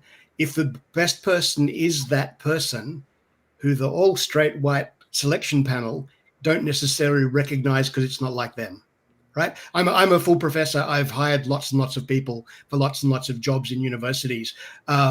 And being able to discern, hey, this person hasn't come up the way I've come up. They've had different struggles and different life, but they are the best person for this role in this job, I think is really, really important. And I think that's what those policies are intended to try and do, to make the hiring actually get the best person, not, as is often portrayed, to get an inferior person who just happens to fulfill a category. So I think that perspective on trying to include people who are not historically in that role is hopefully something helpful. Oh, I think you muted, Pete. Thank you, David. Really appreciate that. And thank you for being a part of today's program. Quite a unique program. Yeah, where we've fielded and allowed for disagreement. I think I let Ray, Brendan, Arden, David. So, Ben, over to you. And thank you. Thanks for coming today, Ben. Just some closing thoughts that you might have. Yeah, thanks, Peter. First of all, I feel a bit ripped off, to be quite honest with you, because last time I came on your show, I was really hoping to get a free book from you. So you can, like Oprah Winfrey. I know, if you look under your DF, chair, there's one right there now. Up your game. No, all good, brother. Hey, I just want to make this clear, guys, is that I don't believe, and I've never heard this in my own faith, that SDAs have a copyright on truth.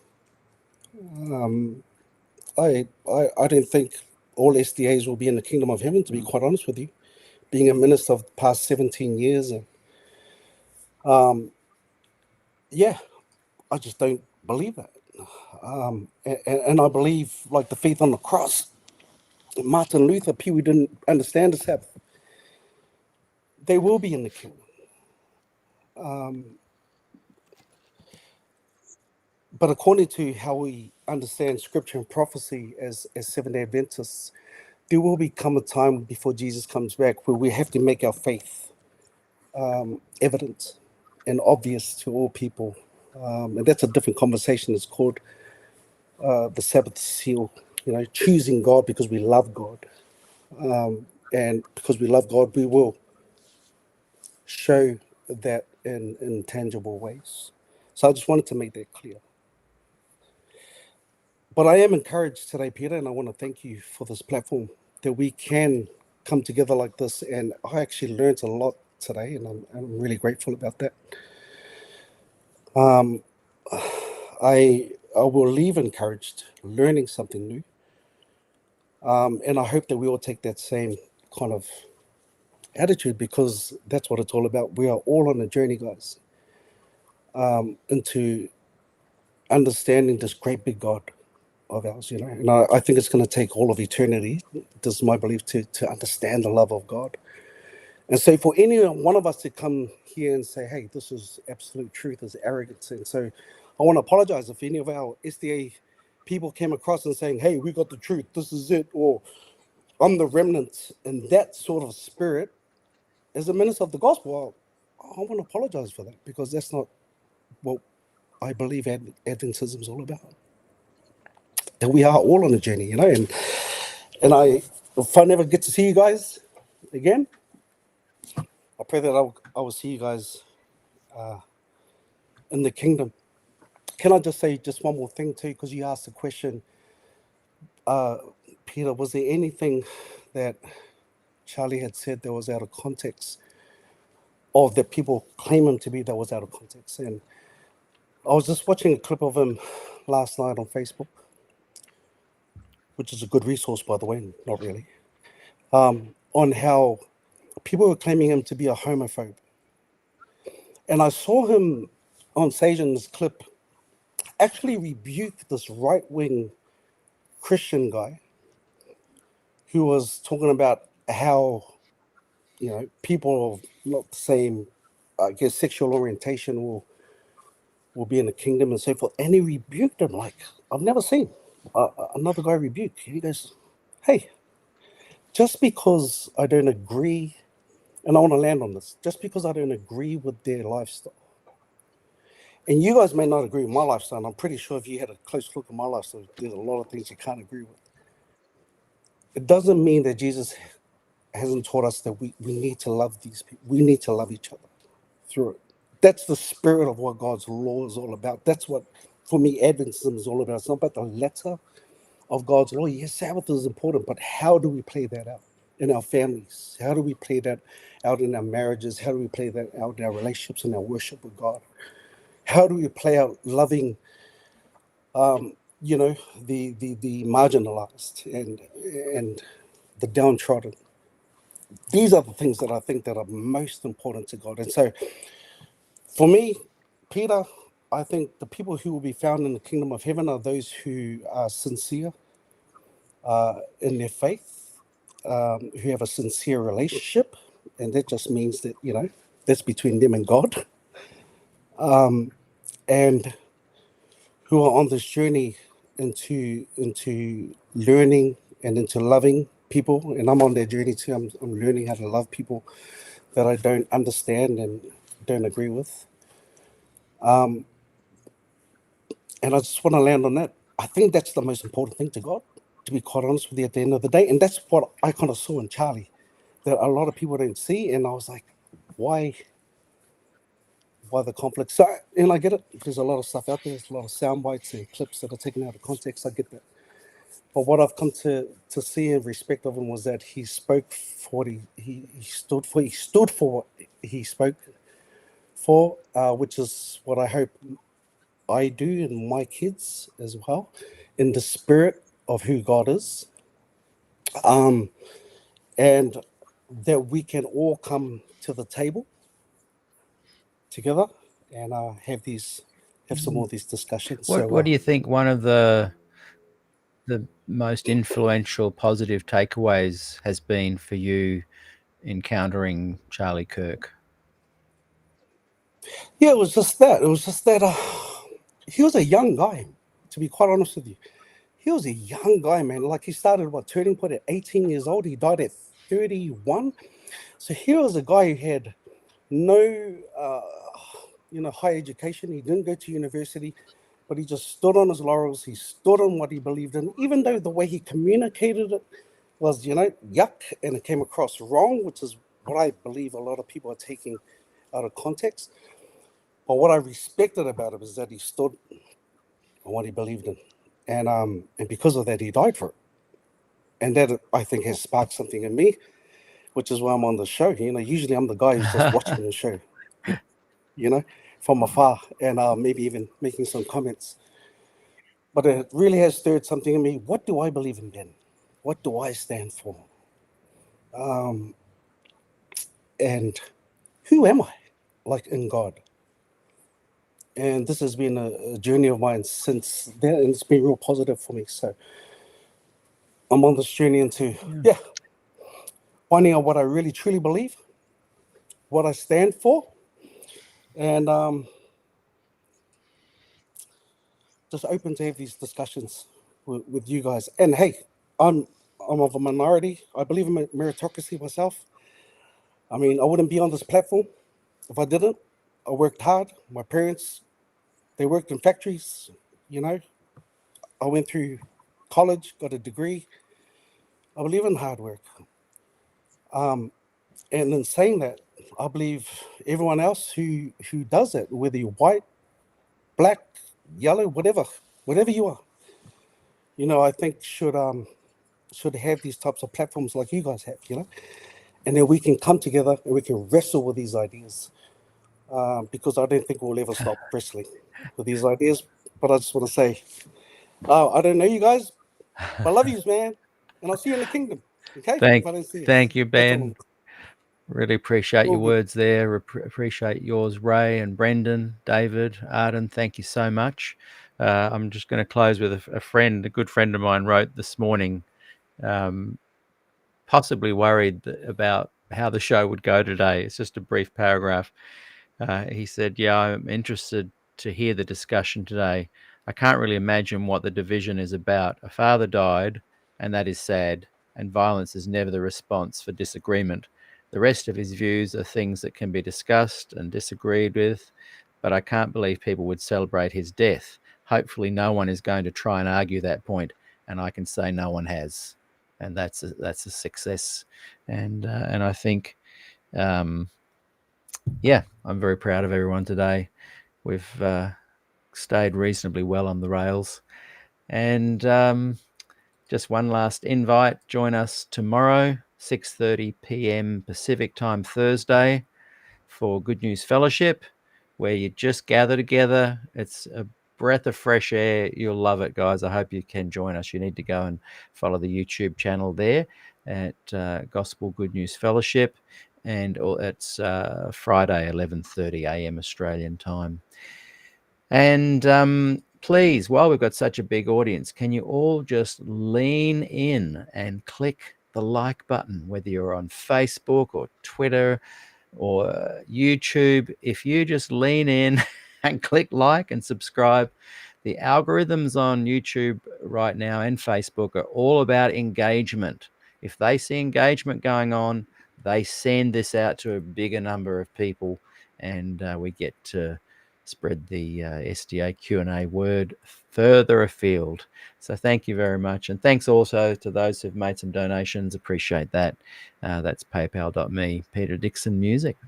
So good night, everybody. We will see you all again tomorrow. Come and join us for Good News Fellowship.